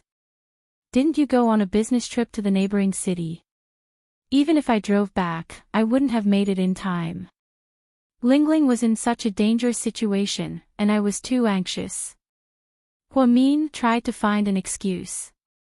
I'm not in the city, but I can use my connections.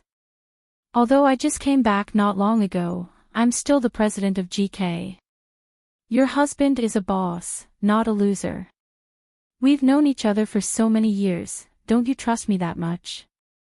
Chin Chu frowned and questioned, I was wrong. Min finally lowered his head. What's wrong? I shouldn't have hidden this from you. I should have told you last night. No, you should have told me as soon as Zhu Lingling sent you that WeChat message. I would have arranged everything so that you wouldn't be in danger alone, Chin Chu added. Yes. You're always right. Min immediately nodded. He was afraid that Chin Chu would continue to scold him, you only know how to brush me off.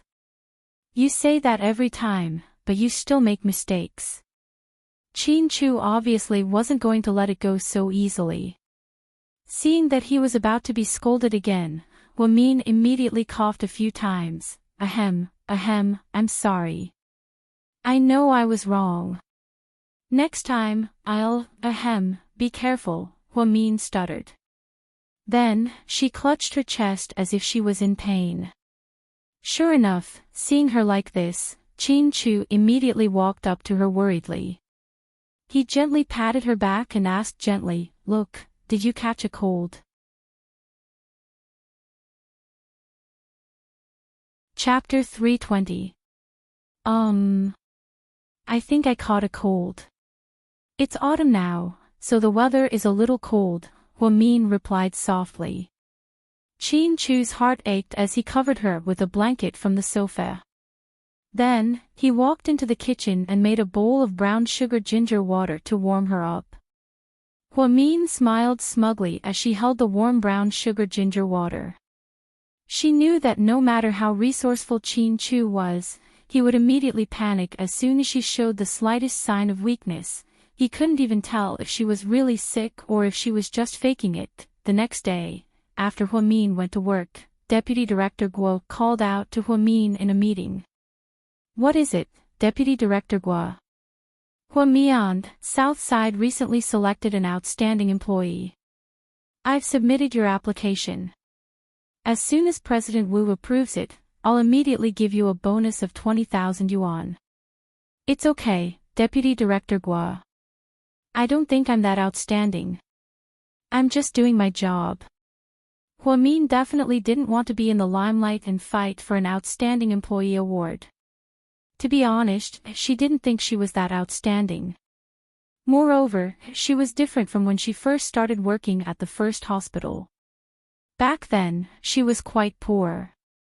She needed money, so she went all out and asked the head nurse for money as a reward. Now that she didn't need money, she just wanted to do her job well. She might as well give the bonus to someone who needed it. Otherwise, she wouldn't deserve it. Hey, I said I'd choose you. Young Master Hua gave us so much funding. Isn't it all thanks to you? Deputy Director Gua mentioned Hua Xiqian again, which made Hua Min feel disgusted. Deputy Director Gua, I'm sorry. Hua Xiqian and I aren't close. He's him, and I'm me. You don't have to take extra care of me because of him. Hey, I understand. I won't tell anyone. Don't worry, just do your job. Deputy Director Gua didn't seem to understand what Hua Min was trying to say. He purposely said those words to take credit before he left. Hua Min felt really depressed during lunch break. A black Rolls-Royce slowly stopped in front of Southside Recuperation Center. After Hua Zhenghai got out of the car, he was followed by 2 bodyguards and a driver. Perhaps because of his poor health and fear of catching a cold, there was a bodyguard holding an umbrella for him. Dressed in a black cashmere coat, Hua Zhenghai looked like an aristocrat with a serious expression on his face. When Hua Min saw him at the door of his office, he first glanced at him, then lowered his head and continued to organize the reports. He had no intention of speaking at all. Mian, he spoke first. Then, Hua Zhenghai waved his hand, gesturing for the people behind him to leave and close the door. Mr. Hua, don't waste your time on me. I'm not going back to the Hua family. I've already made a statement, and I'm sure you've seen it. I don't want to waste my time talking to you. Besides, I'm quite busy with work. Please leave. In order to avoid an unpleasant conversation, Hua Min directly asked him to leave. However, Hua Zhenghai had no intention of leaving. Instead, he walked over to the chair across from Hua Min and sat down. Mian, I understand your difficulties. Your mother and you haven't had it easy all these years. As a father, I didn't do my job well. You can blame me, I understand. Thank you for your understanding. Take care. Hua Min's expression was cold. He didn't even look up at Hua Zhenghai. She had nothing to say to this cold-blooded entrepreneur. As a human, what was the point of living if he didn't even have the most basic human nature? Of course, she couldn't say that. After all, he was still her father, even if she didn't want to admit it. Mian, don't be in such a hurry. Let me finish. I heard rumors about you. Su Yu was recuperating here a few days ago. You're his personal nurse, aren't you? After beating around the bush for so long, Hua Zhenghai finally got to the point. Chapter 321. Yes, is there a problem? Hua Min finally raised his head and stared at Hua Zhenghai. No problem, I also heard that Su Yu likes you. So what? What does that have to do with you? Hua Min asked back mercilessly. Kid, don't be so agitated, I was just thinking, if you also like Su Yu, I can help you.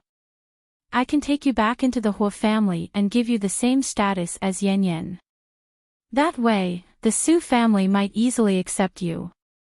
If we get engaged, you can openly use the Su family's power to expand your Hua empire, consolidate your ambitions, promote your son and daughter, and please your mistress, right? Hua Min said what was on Hua Zhenghai's mind. Hua Min reacted so quickly that Hua Zhenghai was stunned. He didn't expect Hua Min to see through everything so clearly. How can you think of me as that kind of person? Then what kind of person do you think you are? Hua Min crossed his arms and looked at him coldly. I know, you've been biased against me all these years. I don't blame you, really, I just want to help you. After all, with your current status, it's impossible for you to enter the Su family. What a joke, why would I enter the Su family? Don't you like Suyu? Hua Zhenghai continued to ask. Which god told you that I like Suyu? You seem to have guessed everything yourself, don't you? You should know what kind of person Suyu is. He's God's favored son, the man that so many women dream of.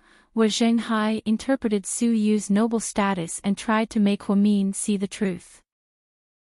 Unfortunately, I'm not one of those women who dream of Suyu. Mian, you can't be so willful. It's your fortune that Suyu likes you, understand? I know what you're thinking. You're hoping that he likes Hui Yanyan, but unfortunately, Hui Yanyan isn't good enough for him, right? Huamin hit the nail on the head. Seeing how hostile Huamin was, Hua Zhenghai decided to take the warm approach. He said with a loving expression, actually, you and Yanyan are the same in my heart. I'll be happy no matter who marries into the Su family.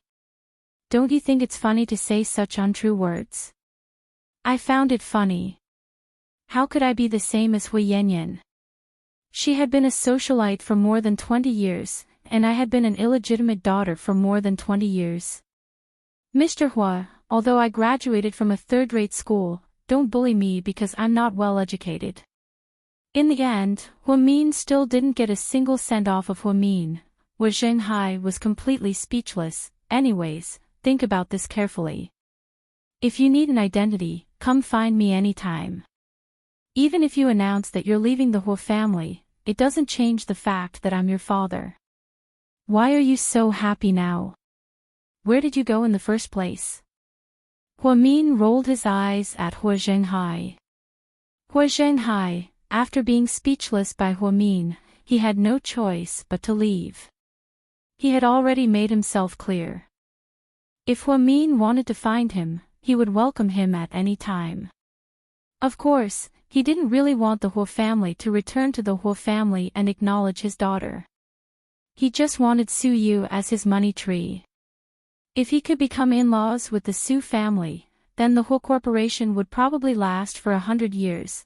On the way back, Hua Zhenghai sighed slightly. Chairman, are you in a bad mood? The driver was an old man who had been with Hua Zhenghai for many years. After Jing De betrayed him and left with Yang Meirong, Hua Zhenghai changed his driver. The man was honest and was also his confidant. I was just thinking, if only Yan Yan had half of Huamin's brain. Hua Zhenghai had met countless people, and after interacting with Huamin multiple times, he already realized that Huamin was terrifyingly smart. The seemingly gentle and well-behaved girl had both a high IQ and EQ. Hua Zhenghai couldn't gain any advantage from confronting her. No matter what his goal was, he would still fail miserably in the end. If only Hui Yanyan had half of Huamin's personality, Hua Xiqian's adopted son wouldn't be so arrogant, right? Inside a high-end clubhouse in the city, Suyu was sitting inside, playing cards with Wei Liao and the others. Zhao Qingya suddenly walked in and sat right next to Suyu. Then, tears welled up in her eyes, making her look like a wronged wife. Oh, what happened to our best actress? This is Tang Chuan, who was sitting across from Suyu, teased with a smile. Chapter 322.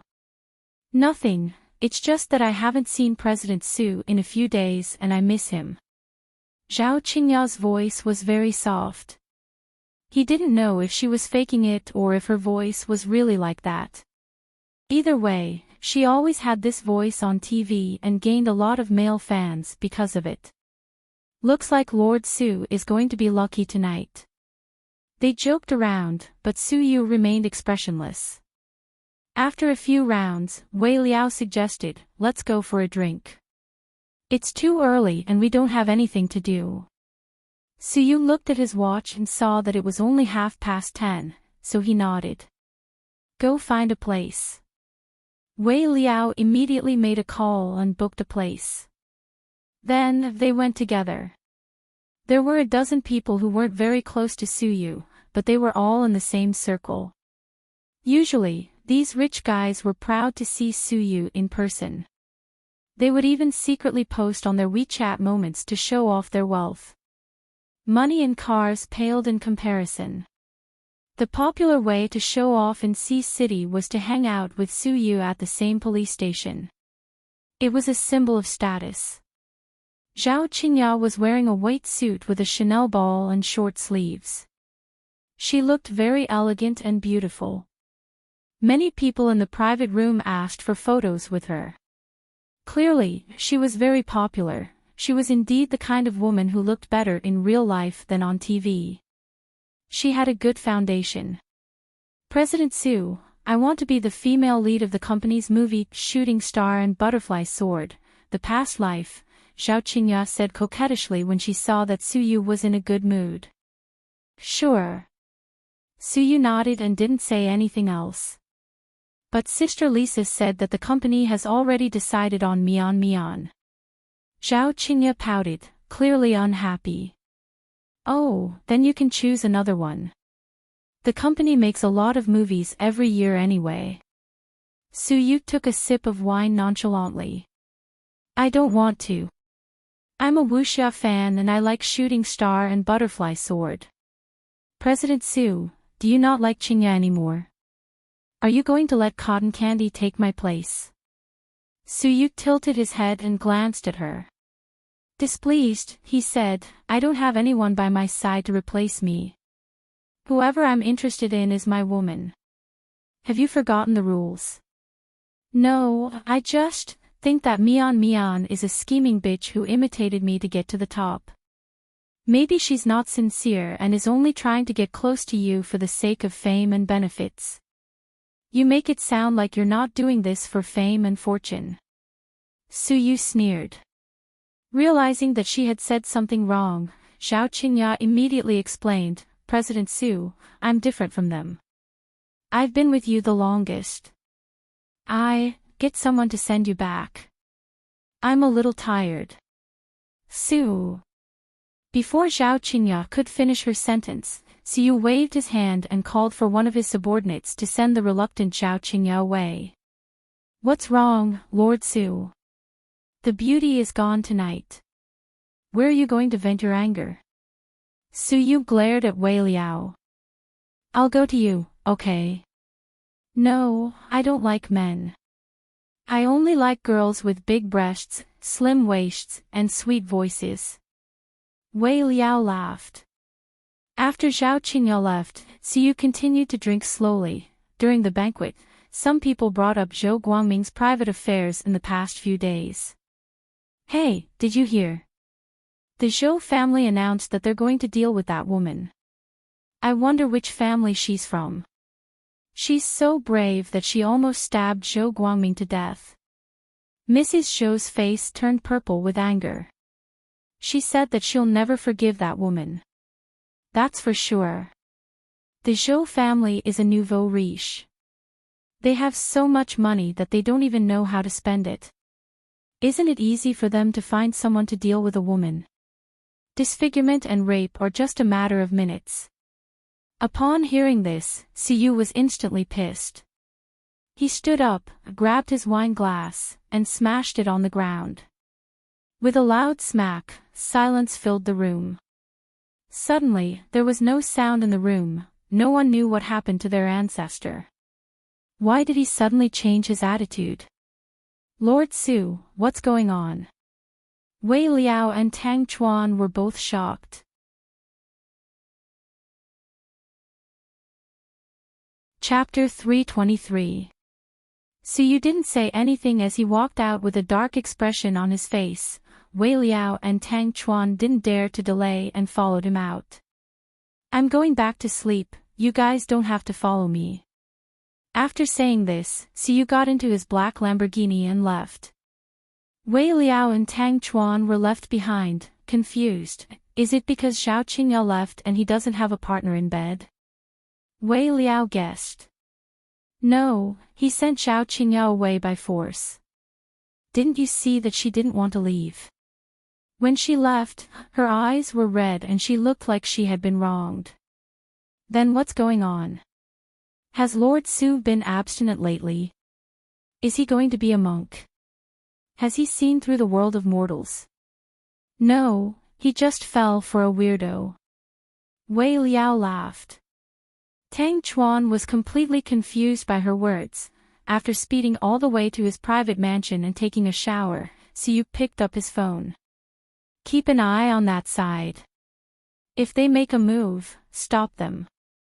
Yes, young master. Siyu heard that the Zhou family was going to take revenge, so he was afraid that something would happen to Huamin. He immediately ordered people to keep an eye on the Zhou family. Then, he laid on his bed and opened the photo album on his phone. As he looked at the photo he secretly took, his gaze became gentle. I really missed the days of recuperation at Southside, Siyu smiled as he muttered to himself. After Huamin got off work, he drove straight to school to find Jixin. The siblings ordered some food at a cafeteria on campus and sat down for a while. Sis, ever since you got promoted, you haven't been so busy. You can still get off work so early? Jing Jixin asked as he happily ate his noodles. Yeah, Southside isn't as busy as the hospital to begin with. There's recuperation here and emergency treatment there. It's not the same thing. That's good, this way you can rest well and have more time to yourself.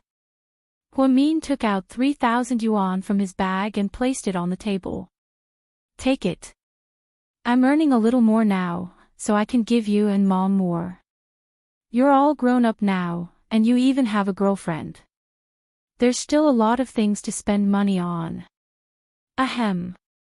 Sis, that's not my girlfriend. He recalled the time when he had bumped into his sister at the movies and saw the girl named Xing Yanru. He immediately explained. Don't be embarrassed. It's okay. You're a university student anyway. Although he didn't approve of Jixin dating at this time, he wouldn't object either. Huamin wasn't that immature. Sis, she really isn't. Although she has feelings for me, I didn't agree. Moreover, she's quite snobbish. She relies on her beauty to flirt with the boys in the school. I don't like that kind of woman. Alright, I'm glad you're so rational. Sis, I don't want your money anymore. I've earned a lot from my part-time job. It's enough to last me until next semester. What kind of part-time job are you doing now? Huamin froze. Jing Jixin scratched his head and smiled embarrassedly. Don't yell at me if I tell you. I used the car that Qin Chu gave me and downloaded an app. When I'm free, I'll be a taxi driver. Business is pretty good. Also, I've partnered with the wedding company. Whenever there's a wedding booking, I'll drive even if I don't have classes. I charge 800 yuan per trip, and the wedding company and I each get 400 yuan. You little brat, you're quite business-minded. Sis, you're not mad. Jing Jixin was a bit worried. Why would I be mad? You don't earn money with your own hands. Mom and I don't have high expectations for you. You just have to earn your own living when you enter society. Of course, I'm not that kind of wastrel. Sis, don't worry. Oh right, how are you and Qin Chu? Are you okay? Yeah, we've known each other for so many years, and we get along pretty well. That's good. To be honest, sis, the first time I saw Qin Chu was when he drove you home. I secretly watched from the top of the wall. At that time, I knew that he would definitely become my brother-in-law. Chapter 324. Go away, how old were you back then? Huamin laughed. I was already a teenager back then, I knew everything. Jing Jixin was a very sensible little brother. Compared to those spoiled boys and spoiled prodigals who relied on their parents, he was very sensible. He worked part-time to support the family and was always able to say some heartwarming words to his sister. Huamin felt that any decision he made back then to save his little brother was worth it. After parting ways with Jixin, Huamin sent a WeChat message to Qin Chu.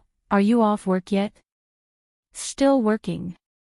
Huamin always replied to his WeChat messages within seconds. Huamin drove all the way to GK. Since he had made too many mistakes recently, he wanted to take the initiative to please Mr. Qin.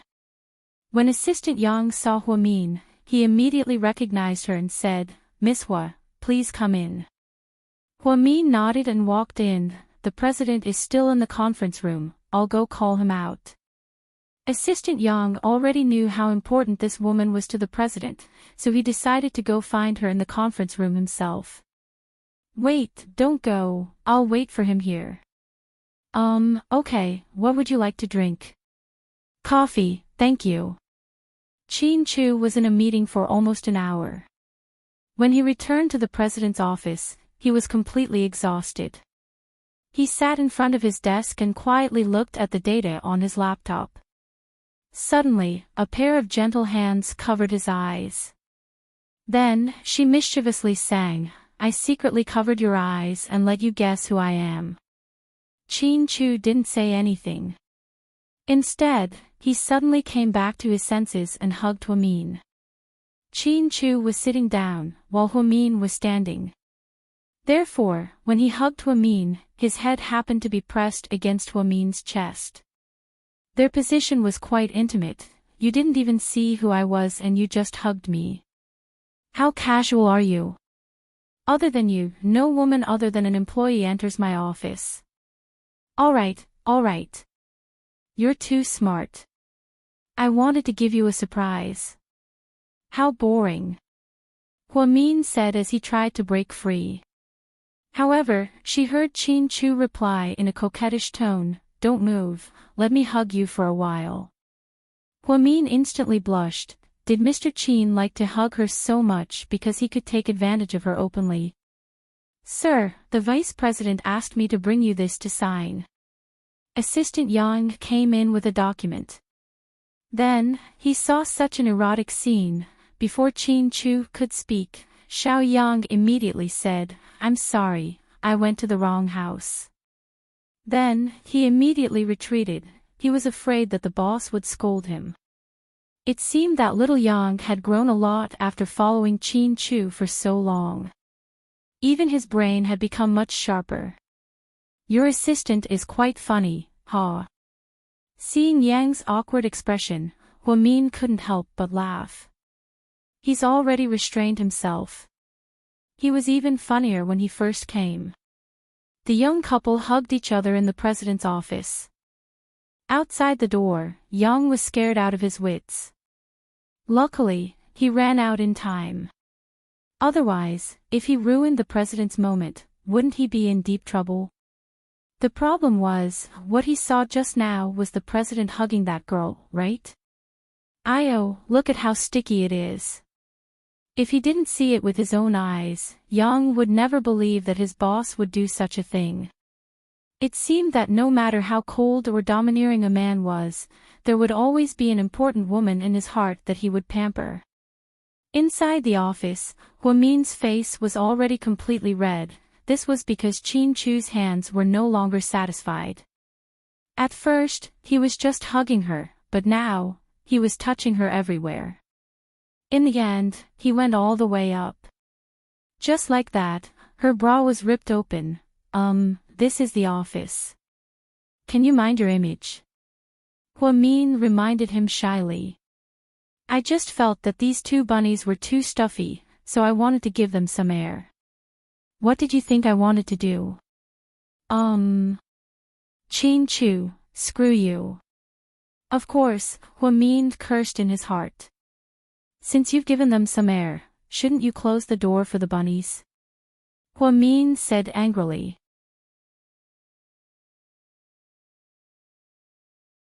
Chapter 325. They don't seem to want to go back, they really want to kiss me. They also want me to bait them tonight. Chin Chu said in all seriousness. Mr. Chin, you're so elegant even when you're acting like a pervert. Are you sure it's okay? Hua Min was speechless. I'm not acting like a pervert when I'm with my wife, that's called having fun. Hurry up and tie it for me, or else don't even think about getting in bed with me tonight. Hua Min had no choice but to threaten him. Chin Chu got up reluctantly and slowly pulled up the strap of her bra. Before he tied it, he even pinched it, making Hua Min both embarrassed and angry. Chin Chu, what are you doing? Doing it. Pfft, why do you have such a dirty side? Hua Min wanted to vomit blood. Everyone has many sides to them. If one always stays the same, then he's a fool. Okay, Hua Min actually thought that he made sense. So, did he come to GK just to be taken advantage of? Are you off work yet? I'm so hungry. What do you want to eat? Anything is fine, just don't take advantage of me. I hate people who take advantage of me too. Hua Min pouted. Chin Chu smiled as he held her hand. You should be glad that there are still people who are willing to take advantage of you. If no one shows any interest in you, you can cry. Hua Min, many employees saw Chin Chu and Hua Min take the private elevator downstairs, holding hands. They didn't see Hua Min's face clearly because Hua Min subconsciously lowered his head and walked quickly. However, they all knew that the big boss of GK had a woman. Oh, it looks like the rumors are fake, a female employee exclaimed. What rumors? Another asked. People have been saying that our president is gay, but it looks like he's not. He likes women too. But I think that woman looks very ordinary. How could she enter the boss's eyes? Maybe there's something special about her that attracts the president. She's so lucky, I'd be happy to be the president's woman for 10 years less. As the female employees chattered, it was time for Jiang Linyue to get off work. Seeing Chin Chu and Hua Min's backs, she felt bad. Director Jiang. Upon seeing Jiang Linyue, the girls immediately shut up and didn't dare to say anything else. Jiang Linyue didn't respond and walked out with a grim expression on her face. President Qin is showing off his love in the company without a care in the world. Is he preparing to make his relationship public? Why was Hua Min so lucky? Was it just because she knew him in high school? After leaving GK, Chin Chu got into Hua Min's car and asked the company's driver to drop him off at the entrance of Imperial Park. The two of them found a Western restaurant. Hua Min was okay with Western food. He didn't like it, but he didn't hate it either. However, she knew that Chin Chu loved it, because Chin Chu spent 7 years abroad and ate Western food a lot. Sir, how would you like your sirloin steak? 7. Aside from Hua Min, Chin Chu had always been a man of few words. Okay, how about you, miss? Miss, how would you like your sirloin steak? Very well done, thank you. Miss, very well done will be overdone, it'll affect the taste, the waiter helplessly reminded her. It's okay, I like it very well done. Okay, please wait a moment. They ordered 2 steaks. Chin Chu asked for medium well, but Hua Min asked for well done, shocking the waiter. Honey, it's my treat today, what else do you want to eat?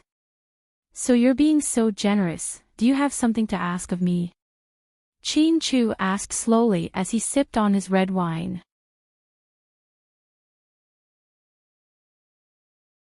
Chapter 326. Ahem. Mr. Chin's foresight is amazing. Hua Min couldn't help but admire Chin Chu's intelligence. He always saw through her little tricks. What is it? Tell me. It's nothing. My mom has been nagging me to move back, but it's impossible. After all, we're married. I just want to go back and spend a few days with her and Jixin. Okay. Chin Chu nodded. You agree. Huamin didn't expect Qin Chu to be so easy to talk to. Yeah, go back and stay for a few days. Buy more things for your mom and brother. If you don't have enough money, I'll ask the finance department to give you more. Pfft, no, it's enough. I already have a lot of money. Huamin spent most of her time using her own salary card. Ever since she was promoted, her salary had increased a lot. Her food and clothes were all taken care of by Qin Chu, so she didn't have much to spend on. As for the 50 million yuan Qin Chu gave her and the 1 million yuan monthly salary, she didn't use a single cent. Although Qin Chu didn't want his wife to go back to her parents' home, he could understand Huamin's feelings. Therefore, even if he didn't want her to go, he didn't say it out loud. He just wanted to make Huamin happy. The two of them enjoyed the hot pot. When they got home, Qin Chu got a call from the company and immediately became busy. Huamin, on the other hand, took a shower and went to bed. She laid down, read a book, and listened to some music. It was quite relaxing. The next day, after work, Huamin bought a lot of fresh vegetables and fruits and went back to the old house. Jixin still had class at night and wasn't home yet. Yang Meirong stewed a chicken and stir-fried a few vegetables. The mother and daughter had a sumptuous dinner. Just then, the front door was pushed open and two people walked in. The one in front was Auntie Wu from next door. Huamin didn't see the person behind her clearly. Oh, you just started eating. Okay. Yang Meirong got up and got a stool for Auntie Wu to sit on. Huamin, you're back. Auntie Wu smiled and greeted Huamin warmly. Auntie Wu, Huamin greeted. What a coincidence. Our Xiao Liang is on leave these 2 days, and he always says that it's boring. Now that Huamin is back, you two have something to talk about. Xiao Liang is back. Yang Meirong glanced at the man behind Auntie Wu. Huamin also looked over and felt a little surprised. After not seeing Su Liang for so many years, he had changed a lot. Because they were neighbors, they had known each other since they were young. Su Liang was a boy who didn't like to talk much. Because he was much older than Huamin, they didn't have much interaction. Later, it was said that Su Liang went overseas after he went to university. He only came back after graduation and was said to be working in a bank.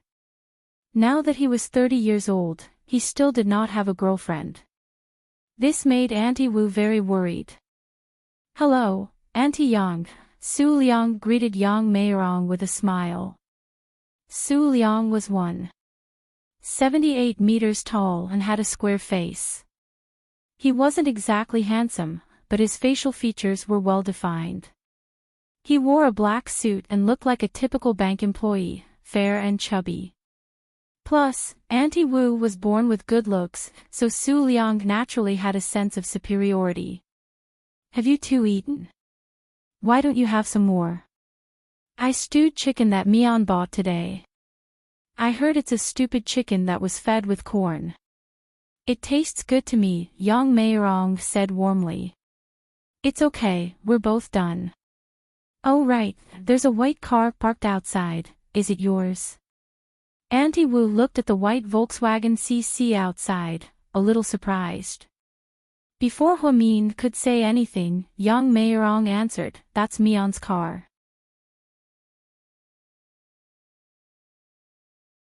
Chapter 327. Oh my, that's amazing, Mian even bought a car, Auntie Wu praised with a smile. Huamin didn't want to be too high profile, so she only nodded in response. I bought it with a down payment. It's too far from work, so it's more convenient to get around. To her surprise, Su Liang interrupted, this isn't an ordinary car, especially since yours is imported. The engine is even more high-end than the ones in China. The total cost is close to 300,000 yuan. That expensive? Mian, you're amazing now. Although Auntie Wu didn't know much about cars, she knew that her son's Audi A4 was only around 300,000 yuan. So, when she heard that Huamin's car cost 300,000 yuan, she was shocked. I don't know much about cars, a friend recommended it to me, so I bought it, ha. Huamian didn't want to show off her car, after all, that wasn't her style. Her mother, on the other hand, was very enthusiastic and interrupted. Mian has been promoted to head nurse, so she makes around 10,000 yuan a month. That's great, I heard that everyone at Southside is rich. Mian, didn't you have a rich boyfriend? Huamin didn't know how to answer Auntie Wu's gossipy question. She didn't like to lie, but she couldn't say anything in front of her mother. At the very least, she couldn't let her mother know about her and Qin Chu. So, she shook her head. No, most of the people at Southside are patients. We're medical staff, so we don't interact much outside of work. That's true, Mian has always been an honest girl, unlike the girls out there who wear heavy makeup and short skirts and shorts. It's good that way. As they chatted, Huamin was full. Just as he was about to get up and go into the room to tidy up his bed, Auntie Wu said, Liang, go take a walk with Mian in the courtyard. Didn't you say that you have a lot of questions about the hospital? Yeah, Mian, go take a walk with Liang and have a good chat. After receiving Auntie Wu's hint, Huamin's mother was very enthusiastic. It was obvious that he was trying to match the two of them together. Huamin was speechless. Su Liang, on the other hand, was quite proactive. He said to Huamin, let's go. Huamin had no choice but to get up and follow Su Liang out. Auntie Wu mysteriously asked Yang Meirong, sister, what do you think of my son? Little Liang, you're a good kid. It's just that, our family isn't well off. We can't match up to your family. What are you talking about? We've known each other for so many years, how could I dislike you? At first, I didn't think too much about it. I just thought that Mian had a boyfriend, but didn't Jixin say that they broke up last time? A few days ago, I called Liang and asked him what he thought. Sure enough, he was very satisfied after seeing Mian's photos. So, he asked for a leave of absence and came back home. I was going to ask you to call Mian back and let the two kids meet, but I didn't expect her to come back today. Look, it's all fate. Auntie Wu was a quick talker. She loved to act as a matchmaker, and her words were even more eloquent than a song. As long as the kids agree, I have no objections. I watched Liang grow up, he's a good person. That's good, then let's wait for the good news. Auntie Wu was elated. She also thought that her son would definitely catch Huamin's eye. On the way, Huamin didn't say much. After all, he hadn't seen Su Liang for many years, and all of his memories were from when he was young.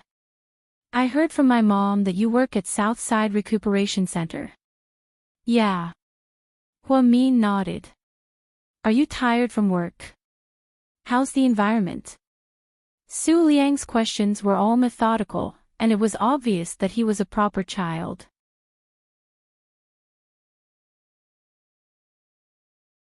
Chapter 328.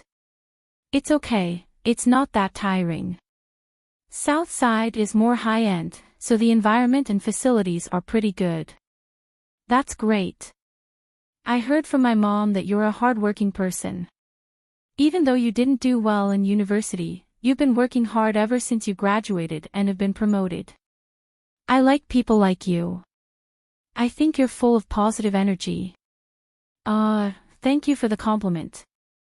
You should know about my job. I'm now the deputy director of the bank's credit department. My salary has increased a few times, but that's not my final goal. My goal is to become the director of the credit department in 5 years. It might not be easy, but I'll work hard. That's great. It's good to have a dream. Good luck. Even though Huamin had always felt that Su Liang was just a passerby, He really appreciated his positive attitude towards life. Su Liang smiled. Swimming against the current is a whale shark. Swimming with the current is a dead fish. Haha, that's an interesting theory. By the way, I heard that you and your boyfriend broke up. Yeah, we broke up. Auntie Wu saw him too. Do you plan to start a new relationship soon? Or do you plan to get married? Su Liang probed. Not yet. Huamin seemed to understand what he wanted to say, so he immediately interrupted him. Really? That's a pity. My mom said that we're perfect for each other. After all, she watched us grow up. Our characters are guaranteed. Plus, we both have stable jobs. If we get married, our quality of life will be very high.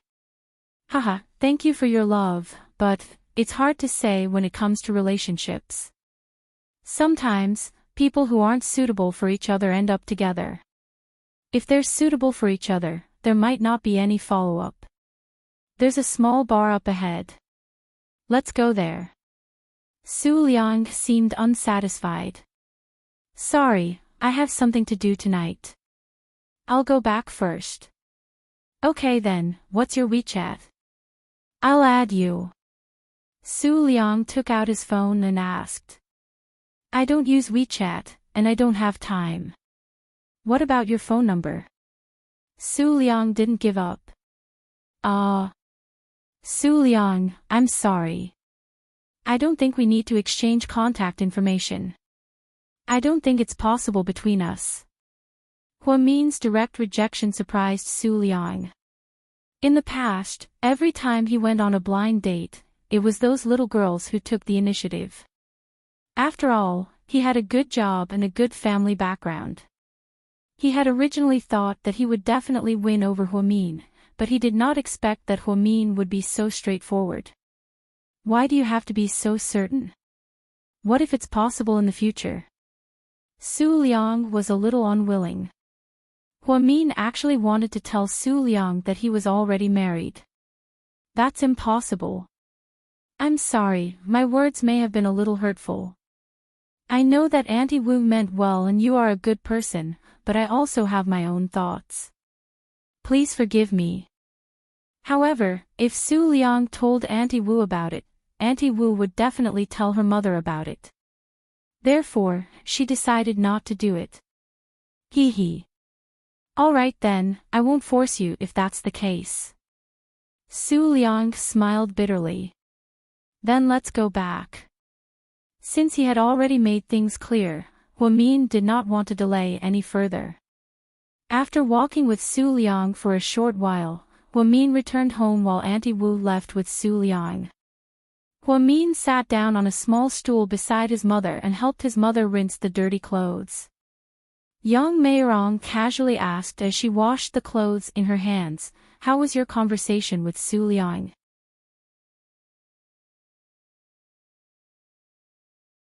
Chapter 329. Mom, he's not my type. How old are you? Do you still like him? How can there be so many things to like in life? Over time, it's all about family. Haven't you heard of the saying? After marriage, the relationship between husband and wife is like the left hand and the right hand, both worn away by daily necessities. Even so, I still hope that I don't get married because we're compatible, but because of love. Hearing her daughter say this, young Meirong wasn't too happy, but she didn't force it. At night, lying in bed, Huamin sighed and posted on his WeChat friend circle.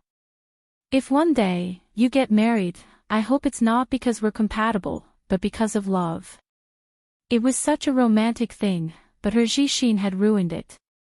He replied below, "Sis, I think men are like the food in the cafeteria. Even though it tastes bad, it's still gone if you're late." Zhu Lingling also had Jing Jixin's WeChat, so she could see the conversation between the siblings. She immediately commented on Jixin's post, "Why do I feel like you're saying this to me?" "Of course not, Sister Ling, I wouldn't dare say that to you." Huamin smiled and replied, "You two seem to be having a lot of fun under my comments. Have you paid protection fees yet? Are you that arrogant?" Before she could read the reply, her phone suddenly showed that she had a video call. On the screen was a picture of my dearest husband, accompanied by a picture of Chin Chu. He was so handsome that he looked like he was about to bleed.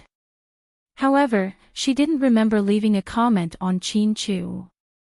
What was going on? She anxiously accepted the video call and lowered the volume. Luckily, Huamin's room was quite far from her mother's. Otherwise, what would she do if her mother suddenly came in? "Hello, Mr. Chin," Huamin mischievously greeted. "Have you eaten dinner yet?" Chin Chu's voice was as gentle as ever. He looked like he was still at the company. He was only wearing a dark gray casual shirt, and the diamonds on his cuffs were especially eye-catching.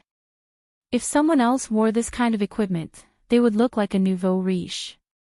However, Chin Chu exuded the aura of a noble. It had to be said that clothes weren't important, but face was. "Yes, my mom made chicken stew. It's super delicious. I ate 1.5 bowls of rice. Not bad." Chin Chu smiled. "Are you still at work?" "Yes, I still have a meeting to attend." "Why have you become a workaholic when I'm not at home? Don't you know to go home and rest early?" "Even if I go home, I'll be alone in an empty room," Chin Chu answered straightforwardly. Well, Chin Chu's tone was completely like a little wife who had been bullied. Full of grief, ahem. "Hold on, I'll be back soon. I miss you very much." Chin Chu stared at Huamin on the phone. She was wearing a light purple nightgown with a Mickey Mouse printed on it. She looked adorable. Hearing Chin Chu's sudden words, Huamin felt his cheeks begin to heat up slightly. "Don't you have anything to say to me?"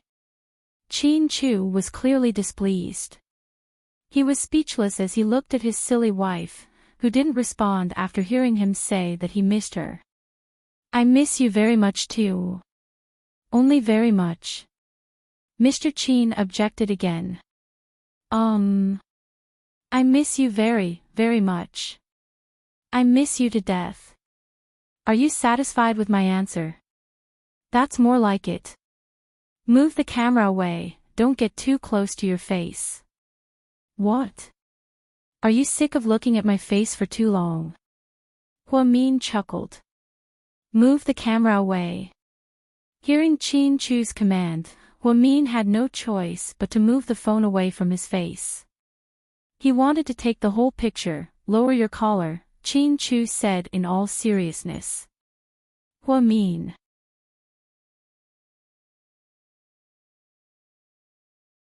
Chapter 330. No wonder he told her to stay away. So that was what he was thinking. Even if he couldn't touch her, he still wanted to look at her. Mr. Chin's taste was quite strange. Okay, since he said that he missed her, she decided to go all out. She held the camera in one hand. With the other hand, she pulled her collar lower, revealing her fair collarbones. Lower. Chin Chu didn't seem satisfied. Huamian didn't say anything. She pulled down her collar again, and it lowered further. She was about to be exposed. This seemed to be her limit. Lower it. "Chin Chu, you bastard." Huamin finally couldn't take it anymore and exploded. Any lower and she would really expose herself, okay? She was a leak maniac, so she wouldn't do something so boring. Seeing that Huamin was angry, Chin Chu couldn't help but smile slightly. He knew that his Mian would have this kind of reaction. It was too fun. "You're going to break me, do you know that?" Huamin protested. "Why would I? I haven't even started playing yet." Chin Chu smiled mischievously. "Goodbye, our friendship is over."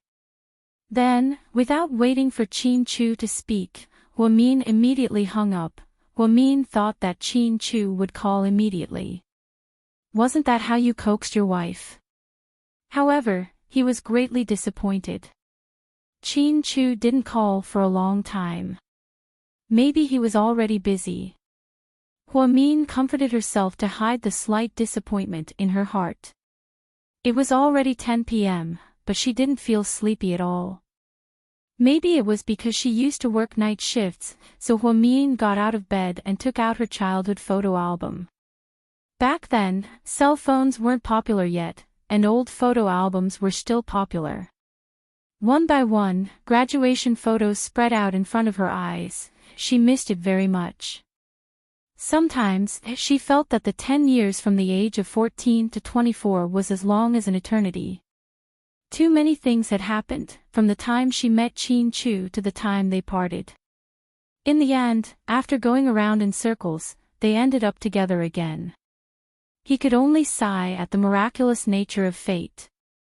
It was already 11:30 when he finally put the album away. Hua-min actually felt a little hungry. She had planned to cook a bowl of instant noodles, but she realized that there wasn't a single bag of instant noodles in the house. Hua-min's mother had recently become obsessed with maintaining her health, so she had stopped buying fast food. Hua-min was surprisingly hungry. She was scrolling through her WeChat moments out of boredom. Then, she saw that Gao Ran was actually eating kebabs. 9 pictures, all of which were barbecued. How annoying, Zhu Lingling commented, it's already so late and you're still eating and drinking. You're going to die of obesity. Gao Ran immediately replied, this young master has a special physique. No matter how much I eat, I won't get fat. Thank you. Hey, can you two stop arguing? I'm so hungry. Is it really okay to post pictures like this in the middle of the night? Seeing Hua-min's reply, Gao Ran was immediately amused. Are you going to ask your wife Khan to cook supper for you? I'm at my mother's house. Thank you. Looks like someone's going to be alone tonight. Gao Ran had a gloating look on his face. In the end, Hua-min looked at Gao Ran's pictures. The more she looked at them, the hungrier she got. She stole a picture of barbecued chicken wings and posted it on her WeChat moments. If someone can pack a chicken wing for me right now, I'll thank all of their ancestors.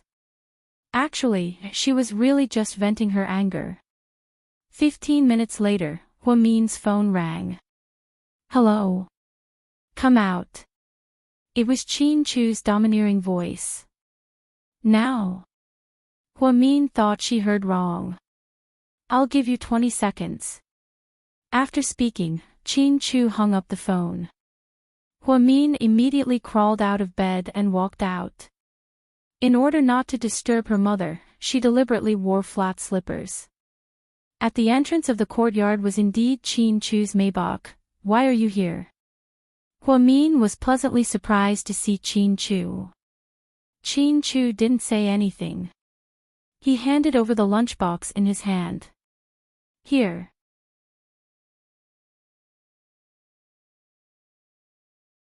Chapter 331.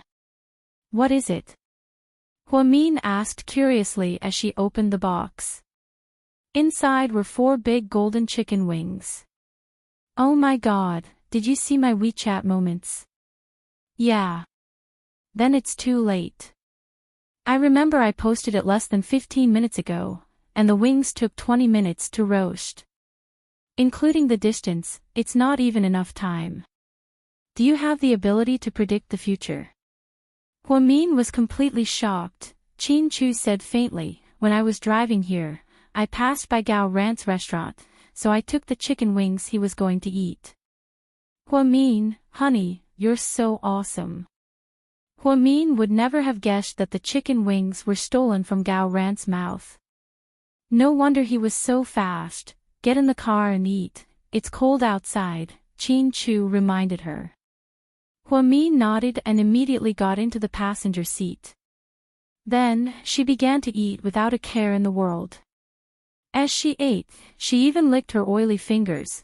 Chin Chu had a helpless expression on his face as he carefully wiped her hands with a napkin. Here, have a bite, it's delicious. Huamin handed over the chicken wings. Chin Chu lowered her head and carefully took a bite. Is it good? Yeah. Chin Chu elegantly wiped the corners of her mouth and nodded. That's awesome, honey, you're the best.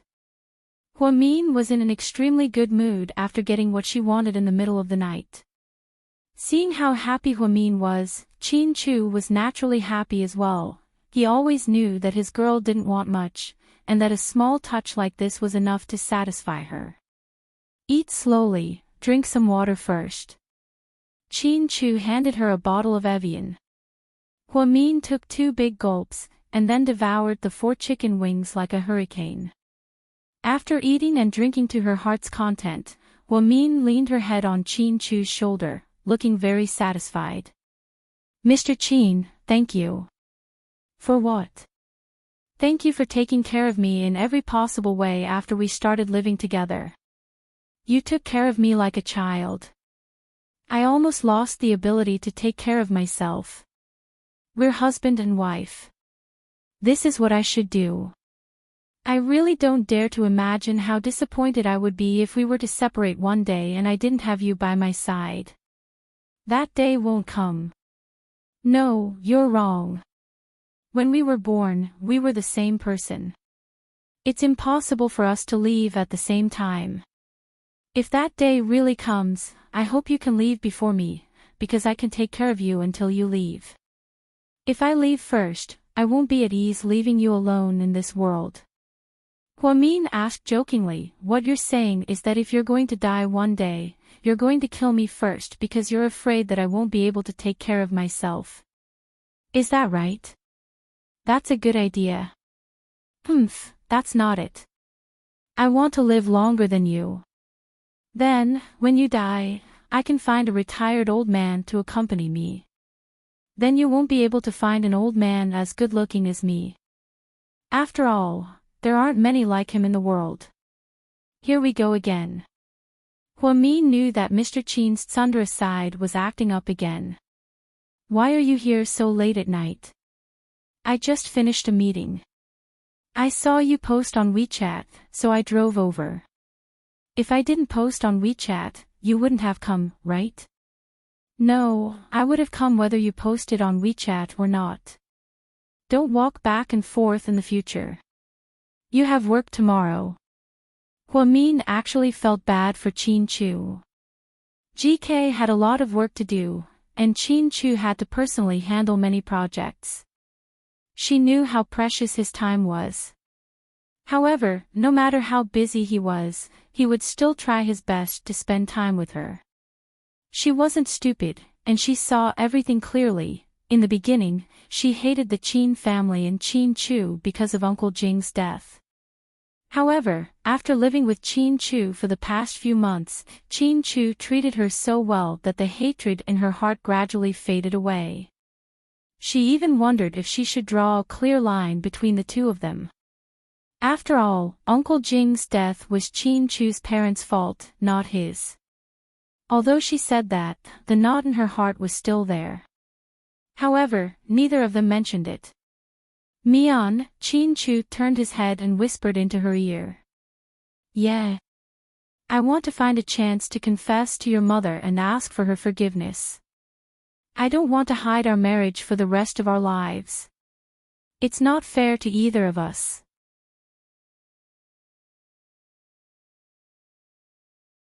Chapter 332. After Huamin heard this, her expression changed slightly. I know what you're afraid of. You're afraid that your mom will react violently. Yes, my mom definitely won't be able to handle it. But, have you thought about the fact that we can't keep this a secret forever? We're husband and wife. This is already a fact. I know. Huamin lowered her head and her voice weakened. What my parents did back then was unforgivable. I'm trying my best to make it up to them. I can treat your family well for the rest of my life. I'll treat your mother like my own mother and your little brother like my own. I think that if she knew how I feel about you, she would understand. But my mom's blood pressure is high and her health isn't good. I'm afraid that if she gets too emotional, she'll fall sick. That would be troublesome. Uncle Jing is no longer here. I don't want anything to happen to her. What if we talk about it in a more subtle way? Qin Chu asked tentatively. No matter how bad it is, it won't be easy. My mom is too hostile towards you, let alone your parents. Huamin was being honest. It seems like we have to plan this a little more. Qin Chu sighed slightly. Huamin leaned into Qin Chu's arms and comforted, don't worry too much. I'll find time to slowly infiltrate her and change her mind. I know. Qin Chu lovingly patted Huamin's head. After accompanying Qin Chu for a little while in the car, Huamin entered the courtyard and Qin Chu drove away. Lying in bed, she still couldn't fall asleep. It wasn't that she hadn't thought about the problem that Qin Chu mentioned. However, based on her mother's current attitude, it seemed impossible for her to accept Qin Chu. On the other hand, she couldn't accept Qin Chu's parents either. However, this was a difficult problem to solve. After all, they were Qin Chu's biological parents. She couldn't possibly avoid them for the rest of her life just because they were married. She couldn't possibly avoid them and become complete strangers. Wasn't this unrealistic? It seemed that she had to think of a way to solve her mother's problem first. As long as her mother accepted it, everything would be easy. The next morning Yang Meirong prepared breakfast with soy milk and youtiao. Huamin ate with a heavy heart. Drive slowly when you get to work later. There's always maintenance on this side of the road. It's full of potholes. It's very difficult to drive. I know, Mom. You don't have to give Zhixin too much money. Just give him enough to spend. You can't spoil him. Yang Meirong rambled on, but Huamin's mind wasn't here. She looked at her mother tentatively and asked, Mom, do you still hate the Qin family? Of course. I hate them to the core. I wish I could skin them alive. Yang Meirong was visibly agitated at the mention of the Qin couple. What I mean is, you're old now, and your health isn't good. I don't want you to live in resentment. Uncle Jing is no longer here, so you don't have to feel so pressured. Huamin put it very tactfully. She wanted to see her mother's attitude. Yang Meirong immediately turned around to look at Huamin and scolded, I'll never forget how they used their power and money to kill your Uncle Jing. They even hired a stupid driver to be their scapegoat. What's the point of that? Who doesn't know that they sent the driver? How could they compensate him with so much money? Could any amount of money be exchanged for a life? I'll give them 1,000,000 yuan and kill that old bastard Qin Yuman with a car. Ask them if they're willing to do that. Yang Meirong's voice was fierce, and Huamin knew that she guessed right. Mom, if only I was the one who killed him. Huamin was filled with guilt. That's not what I meant. Whether it's you or your Uncle Jing, you're both important to me. I, Yang Meirong, will never forgive the Qin family. Unless I die, I won't forgive them. In the end, Yang Meirong looked at Huamin and asked coldly, Don't tell me you still have some hope for that kid from the Qin family.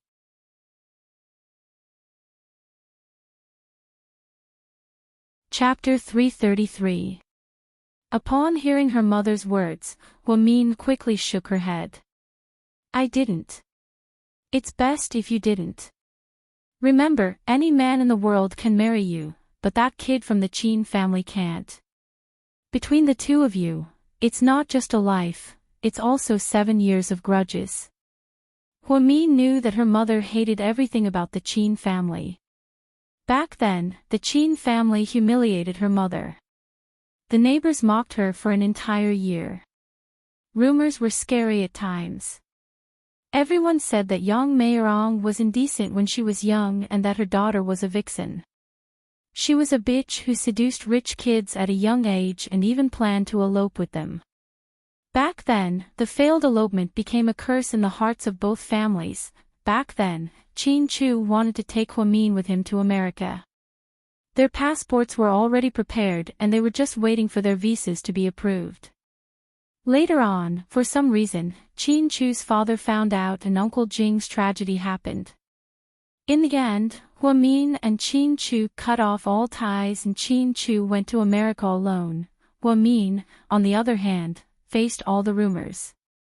With her grades, she could have gone to the best medical school in Jing City. She could have applied for scholarships at medical schools abroad, but Uncle Jing's death put all her plans on hold. She took on the responsibility of taking care of a family.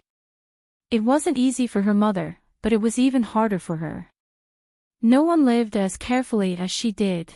If Chin-Chu didn't come back, she would have been an ordinary woman for the rest of her life. "Mom, I know, don't worry," Hwa-min said vaguely and tried her best to cover it up. After dinner, Hwa-min drove out of the old house. She felt uneasy the whole way and almost ran a red light at several junctions. Hwa-min stepped on the brakes at a fork in the road near the overpass. She looked up at the red light and frowned slightly. The red light was counting down to 300 seconds. Was there a mistake? 300 seconds of red light. This was the first time in her life that she saw it. The longest red light she saw before was 90 seconds, and that was in the city center. Why would there be such a crazy red light on an overpass with no traffic? Hwa-min was flabbergasted.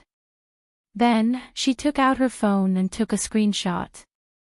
Not far away, a black Lexus was parked on the side of the road. Because of the black glass, people from the outside couldn't see what was happening outside. Suyu sat in the luxurious back seat with a can of Coke in his hand. He stared at the woman in the white car without moving. He missed her, but he didn't have the guts. It was not because he was a coward, but because he was afraid that she would reject him again. Was it because he liked He had been injured for a few days, and even though he drank with Wei Liao and the others every day, he still missed Hwa-min. Ever since he met Hwa-min, he had been completely abstinent. Even he was surprised. No matter how beautiful the women were, he couldn't get any interest. Even if someone as beautiful as Xiao Qinya stood naked in front of him, he still didn't have any desire. So, he thought he was sick with a strange disease called Hwa-min. After struggling for a long time, Suyu decided that Hwa-min had to pass by this intersection every day. He ordered the traffic police to set the longest red light there. As expected, it blocked Hwa-min's way. Hwa-min looked down at his phone and played with it. He didn't know that someone was looking at him. 300 seconds passed in a blink of an eye. The cars behind them kept honking their horns to remind them. Hwa-min immediately put the car in gear and drove away. Suyu muttered to himself, 300 seconds is too short. Next time, I should ask them to make it 900 seconds. GK headquarters. As soon as Chin-Chu finished his morning meeting and returned to his office, he received a call from Gao Ran. What is it? He had a feeling that nothing good would happen if someone called him while he was at work. Calm down and let me finish, okay? Go ahead. The police just issued an arrest warrant. I'm personally leading the team. The person we're arresting is Hwa-min. Chin-Chu's face immediately turned cold. Arrest warrant. What the hell was that?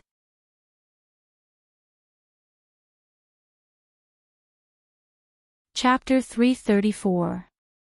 Arrest warrant. Chin-Chu repeated in a low voice, making sure that he didn't hear wrong. Yes. Arrest my Mion. Chin-Chu confirmed again. Yes, your wife Hwa-min. Gao Ran was also speechless. To be honest, when he saw the arrest warrant, he was so shocked that he almost peed his pants. Normally, People who received arrest warrants from the higher-ups were mostly wanted criminals who had committed heinous crimes. Especially since he was in the 1st Criminal Police Unit of the Municipal Public Security Bureau, which was equivalent to the Major Crimes Division. So, did my wife commit murder or arson? Chin Chu was very unhappy. He really couldn't imagine what would make the Criminal Police Unit of the Municipal Public Security Bureau arrest someone with an arrest warrant, although they hadn't done so yet. Neither. I heard that she offended the Zhou family a few days ago. Don't tell me you don't know about this. That coal mining nouveau riche. Chin Chu's face was full of disdain. He didn't even have the time to deal with them, but they took the initiative to come to him. They really didn't want to live anymore. Yes, it's him. His family is filthy rich, so I don't know what kind of connections he has with the higher-ups. They said that he submitted evidence of his crime. Your wife Huamin used a murder weapon to injure young Master Zhou. She's still in the hospital, so the higher-ups want to arrest your wife. Bring her back and lock her up until her trial in a few days. She's really asking for it. Chin Chu's face was gloomy. So, what should we do now? Gao Ran asked carefully. I'll see who dares to touch her. Chin Chu's words were full of threats. Big brother, of course I know you can't really arrest her, but how should I deal with this? I think you should call my dad directly. Otherwise, if I plead for a woman, my dad will think that it's my personal business. That's all. After speaking, Chin Chu hung up before Gao Ran could say anything. 5 minutes later, Gao Ran received a call from the bureau chief. Xiao Gao, don't arrest him yet. Your dad just called me and said that this person has a special identity. Don't arrest the wrong person. Oh, I see. Well, director, I'll wait for your news. Gao Ran pretended not to know about it. Sure enough, Chin Chu's phone call was more useful than his because his father had liked Chin Chu since he was young. After talking to Gao Ran's father on the phone, Chin Chu sat in his office and pondered for a long time. Although Huamian was fine now and didn't need to be taken away, he couldn't delay any longer and had to think of a plan. The Zhou family seemed to have already made their move, Assistant Yang. Boss, what is it? Cancel all business trips for the next week and reduce the itinerary. Sir, GK's resort project in a neighboring city is launching in 3 days, and we need you to attend. I have more important things to do. Upon hearing Chin Chu's words, Assistant Yang immediately understood and didn't say anything else. Understood, sir. Then, he turned around and left. 5:20 p.m., Southside Recuperation Center. Hello, may I ask which one of you is Miss Huamin? I am. Huamin turned her head at the on-call desk and saw a man who looked like a delivery man. This is your package, please sign here. The man took out a document and handed it to Huamin. After signing it, Huamin thanked him and took the package back to her office. Looking at the thin document, her eyelids twitched inexplicably. She had an indescribable premonition that made her feel very depressed.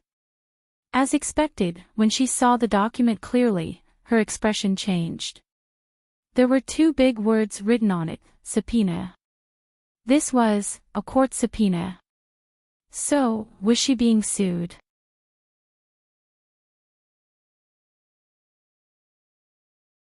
Chapter 335. When she saw the name of the plaintiff, Zhou Guangming, she instantly understood everything. The Zhou family had indeed made a move. They had sued Huamin for aggravated assault. A week later, the trial would be held at the provincial high court. Look, even the court was so high and mighty. The provincial high court obviously took this matter very seriously. Aggravated assault. I'm going to laugh at him. I didn't even sue him for drugging Lingling and attempted rape. Huamin's lips twitched. She wasn't afraid. She just thought that the Zhou family was quite interesting. If they were so rich and powerful, why didn't they just hire someone to deal with her? Of course, the Zhou family had thought about it. But what she didn't know was that the Zhou family didn't even know where to start. Because behind Huamin, other than Qin Chu's power, Su Yu and Hua Xiqian's people were also protecting her. That protective wall was almost as strong as the Great Wall of China. The Zhou family also pulled some strings and got an arrest warrant. But unfortunately, it fell into the hands of Gao Ran. Then, Mr. Qin solved it with one phone call. When the Zhou family found out, they went crazy. So, they went to the court and issued a summons. It was obvious that they were going to go to court. Look at what they'd done to her. Huamin picked up the summons and muttered to herself, fine, the provincial high court and the Zhou family. I'll just deal with whatever comes my way. After work, Huamin packed her things and was about to leave. She saw a middle-aged rich woman in her 40s or 50s walk in with a fierce look on her face. You're Huamin. I am. I'm Zhou Guangming's mother. The rich woman had a fierce look on her face. Her body was fat, but she was dressed in luxury brands. What's the matter? Huamin didn't care. She didn't panic just because it was Mrs. Zhou. In fact, she didn't have anything to panic about. It wasn't like she did anything wrong. In her opinion, Zhou Guangming deserved it. He was a little skinny, so the injuries were light. She was already very merciful, okay? You're the one who hurt my son. Mrs. Zhou asked angrily. The premise is that you should ask him what he has done. Huamin's voice was indifferent.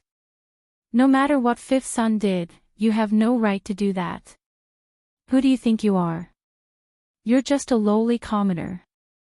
How dare you hurt someone from my Zhou clan?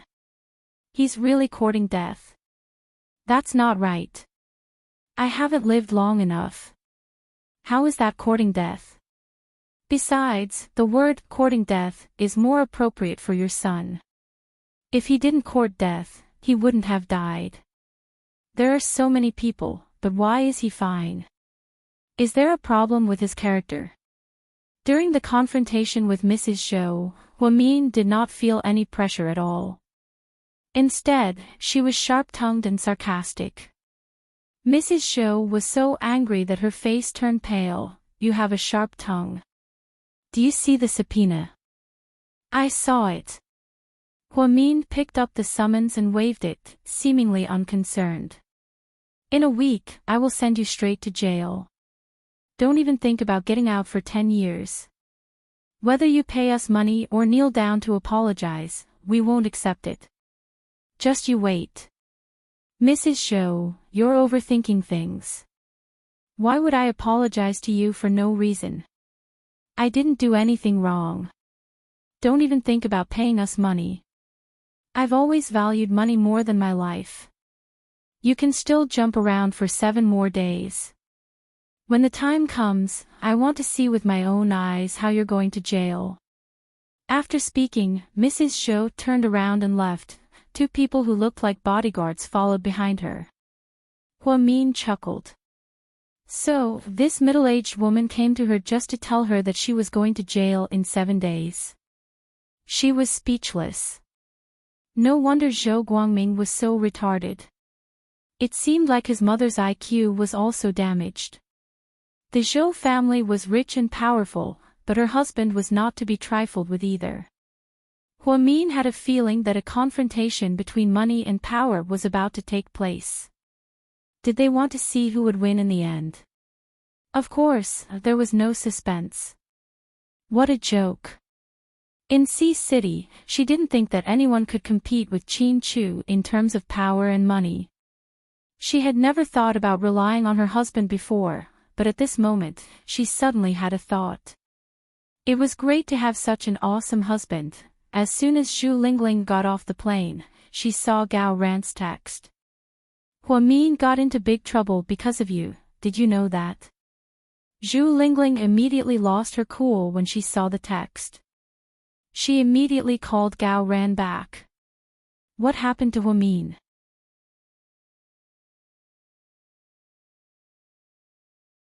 Chapter 336. You don't seem to know anything. Gao Ran probed. I know your ass, hurry up and tell me what's going on. Ever since she found out that Huamin had lied to her, Zhu Lingling had been feeling uneasy. Deng Kai had also warned her, but she had been living peacefully for the past few days. However, the more peaceful things were, the more uneasy she felt. It was like the calm before the storm. She had already blacklisted Deng Kai, so she didn't have any sources of information. On top of that, Huamin was a wicked guy. He wouldn't have told her about this and made her worry. This wasn't the first time Gao Ran had done something like this. News of Zhou Guangming, Zhu Lingling, and Huamin's incident at Seductive Fox had already spread throughout the upper-class circle. 20 minutes later, Gao Ran drove his Jaguar to pick up Zhu Lingling, and the two of them found a restaurant. They ordered a lot of dishes, but Zhu Lingling wasn't in the mood to eat. Gao Ran slowly told Zhu Lingling everything that happened. Zhu Lingling's eyes instantly turned red. Hey, don't cry, I'm not used to seeing you so weak. Gao Ran didn't expect Zhu Lingling to cry without saying anything. He thought that she would curse at the Zhou family's grandson for at least half an hour. I dragged Huamin into this, it's all my fault. Zhu Lingling's voice was choked up, and her eyes were filled with guilt. When she heard that the Zhou family had issued an arrest warrant and were suing Huamin at the provincial high court, she felt really bad. She felt like there was a huge rock weighing down on her heart, making it hard for her to breathe. Don't worry, I'm not done yet. Although the arrest warrant was issued, no one was arrested. Qin Chu called my dad, and my dad settled it. You don't have to worry about the prosecution. With Qin Chu around, no one can touch Huamin. I know Qin Chu is capable, but he also implicated Huamin. I was the one who caused this, it has nothing to do with her. I really regret it.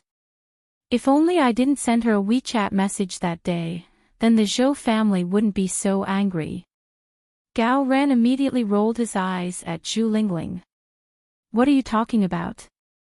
If Huamin hadn't gone that day, wouldn't you have been harmed by that scumbag Zhou Guangming? But I'd rather do that than implicate Huamin.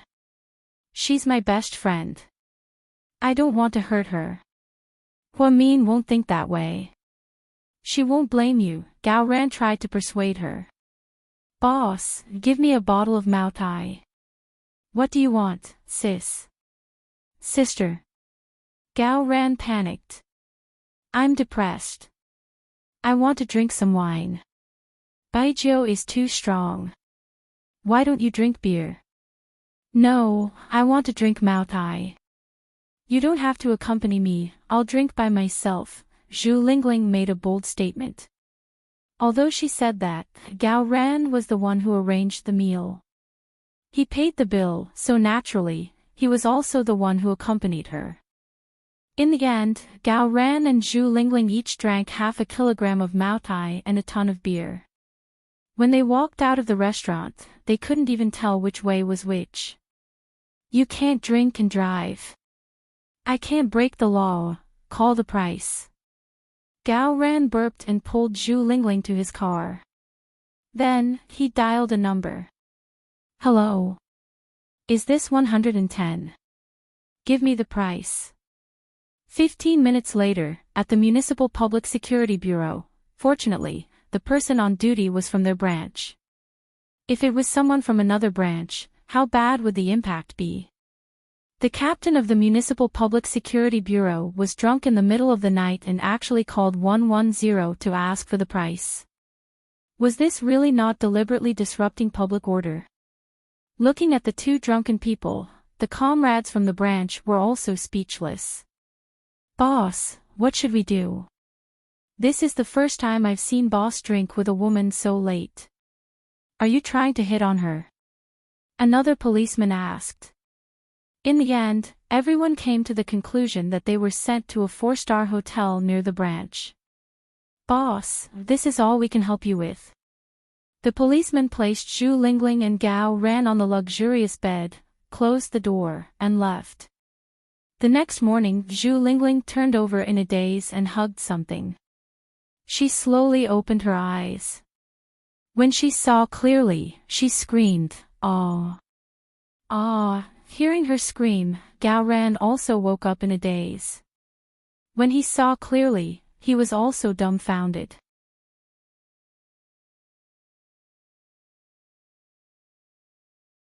Chapter 337.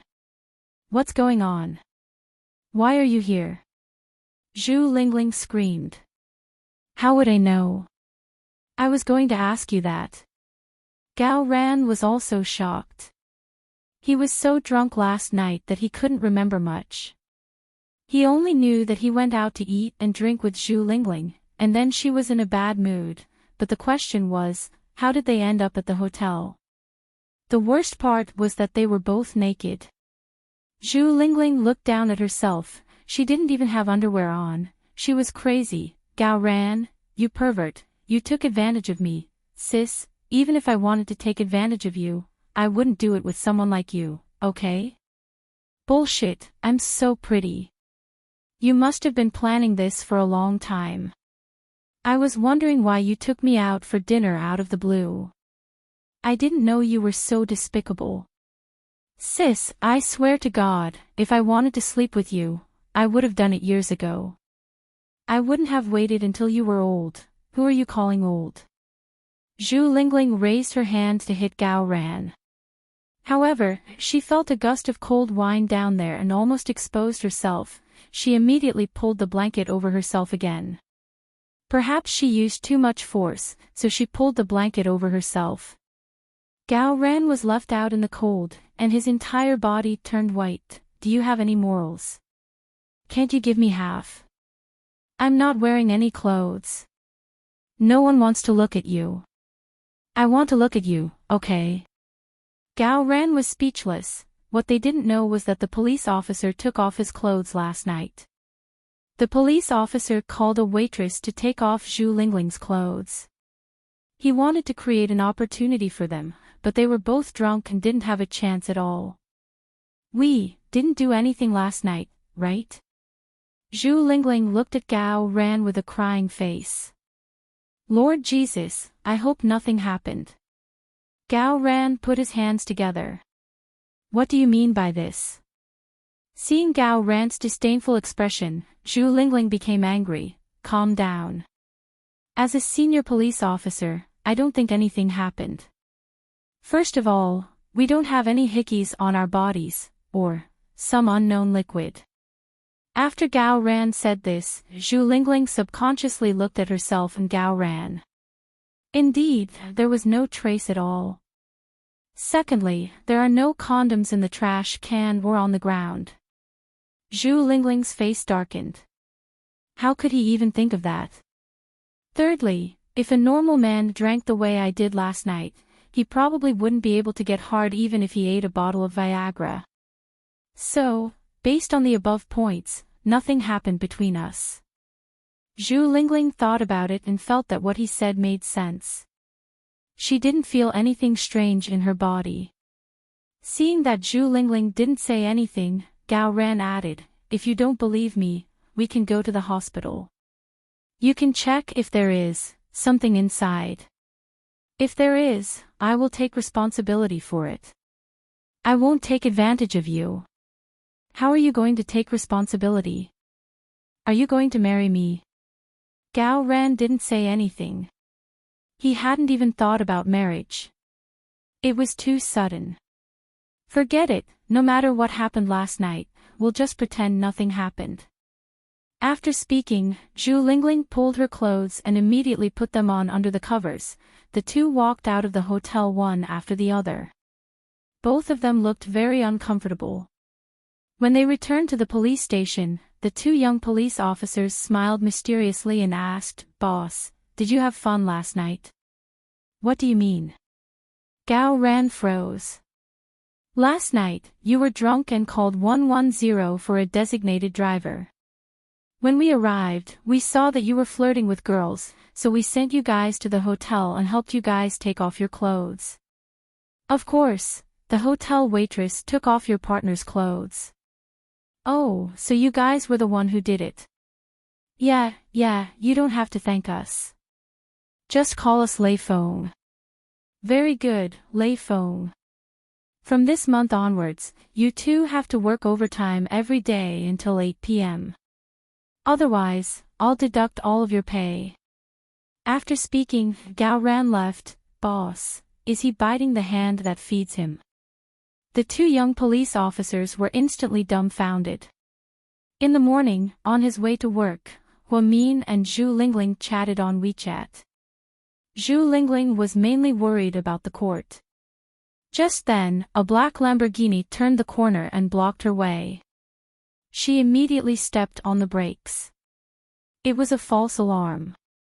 She hung up the phone and was about to yell at the bastard who didn't know how to drive when she saw Siyu walk out in a white shirt.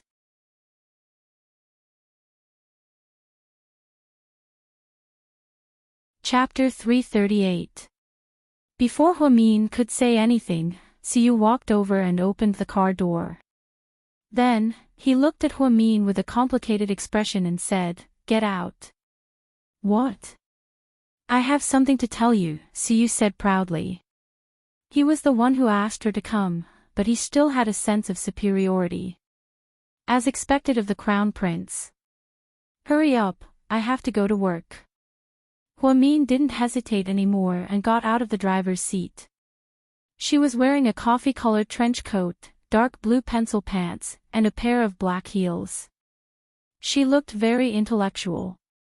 She also gave off a comfortable vibe. You're still in the mood to go to work. Are you a woman with a heart as big as a carrot? Suyu was speechless. How am I magnanimous? Hua Min smiled. She thought that Suyu's description was very interesting. Don't you have to go to court in a week? Hua Min's eyes flickered slightly when she heard this. How did you know? Are you very well informed? Everyone in the industry knows.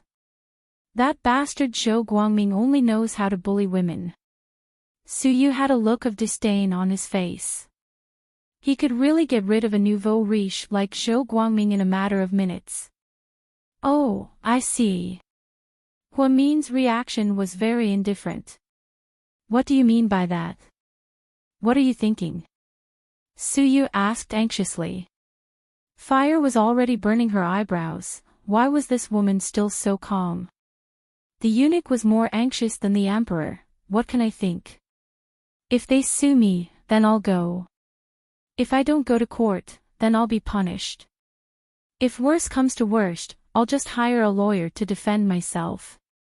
Hua Min said nonchalantly, it's easy for you to say, but it's not that simple.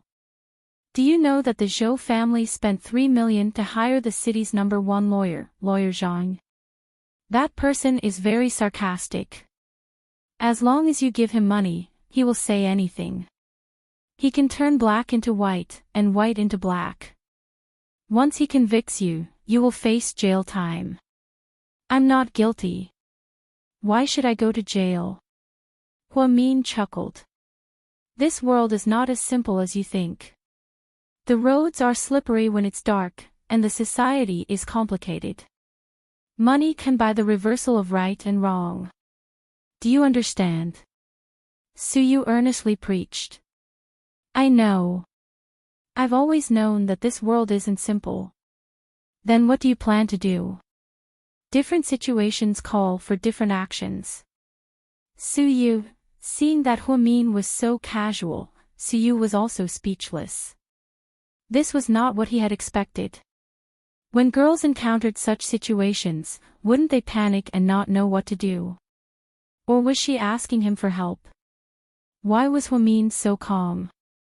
As expected, she wasn't normal. If you need my help, then. Before Suyu could finish, Hua Min immediately interrupted, no, thank you. Are you sure? Suyu raised his eyebrows. I'm very sure, Hua Min replied without hesitation. Why? Suyu didn't understand. Ha. I don't need your help. Why? I'm a hypocritical person. I don't like owing people favors. Don't worry, I'm helping you for free. I won't use this to threaten you. I'm not that kind of person. I know. Then why don't you want me to help you? Just say the word, and I'll make the Zhou family.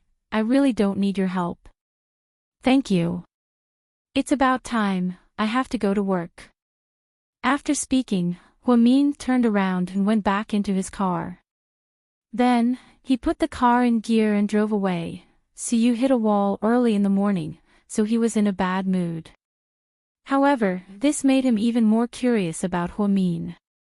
He wanted to see how she was going to get through this. Was her mysterious boyfriend going to make a move? What kind of person was he? Even Hua Xichen was afraid of him. Just as he was thinking, Suyu's phone rang. President Su, something happened at the company. Can you come back? Lisa sounded very anxious.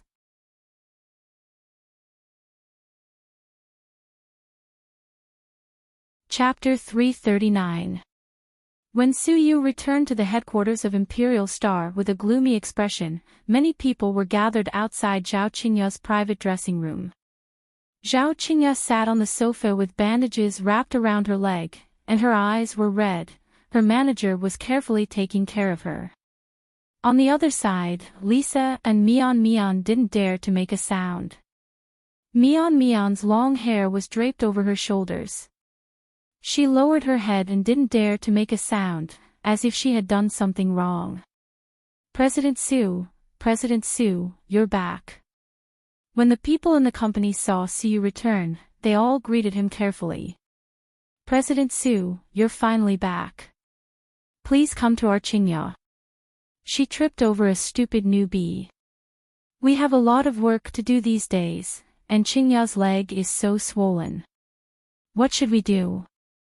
Suyu glanced at Zhao Qingya's leg, but his expression didn't change at all. When Zhao Qingya saw Suyu return, she immediately said softly, "It's okay, everyone was too nervous. Mian was just careless. She's a newbie, so she might not know that I'm the only one who can use my dressing room." Mian also explained, "Yeah, President Su, I really didn't know that was Qingya's private dressing room. I was caught in a traffic jam today, and I was afraid that I wouldn't make it for the interview, so I found an empty dressing room." Then what happened to her leg? Did you push her? President Su looked at Mian and asked. No, I didn't do it on purpose. We were just talking, and Qingya was about to leave when she slipped. I just went to help her. Yeah, President Su, she was just being nice and came to help me. Unfortunately, the floor was too slippery, so I fell down. It really has nothing to do with Mian. Please don't blame her. Zhao Qingya seemed to be speaking up for Mian, but in reality, she was targeting her. How could President Su not know? As a senior executive of the company, Lisa didn't side with anyone, but she couldn't stand Zhao Qingya being such a bitch. There's no need to make a big fuss over such a small matter. If the media catches wind of it and writes something bad about it, it won't be good. Mian is a newbie, so it's inevitable that she'll make mistakes. I'll definitely teach her well. However, she'll also bear Xiaoya's medical expenses. I'll deduct it from her salary for the next few months. Is that okay with you? Okay, let's do that. Suyu didn't seem to be in the mood. He looked at Lisa tiredly and agreed. Just as Suyu was about to leave, Zhao Qingya stood up and said, President Su, there's something I'd like to talk to you about in private. Suyu paused and looked back at Zhao Qingya. You can talk to Lisa about business. She'll pass on the message, but don't talk about personal matters. I'm not in the mood to deal with these trivial matters. Since your foot is injured, you should rest well. After speaking, Suyu turned around and left. Zhao Qingya suddenly felt like she had lost face. Once upon a time, she was Su Yu's most popular woman. Now, she had to go through his assistant for a private conversation. Was it because Su Yu was tired of her and wanted to change her? That shouldn't be the case. Zhao Qingya felt like none of the women around Su Yu could compete with her. Even an international best actress like Annie Leong lost to her. How could she lose to her now? Xiaoya, what's going on between you and President Su? Zhao Qingya's manager asked quietly, sensing that something was wrong. Zhao Qingya smiled bitterly. I don't know what's going on either. Evening, Huamin worked overtime for a while. When she got home, Qin Chu had already prepared a heartwarming meal for her. At the dining table, Huamin slowly took out the court summons from her bag and handed it to Qin Chu. Mr. Qin, take a look at this.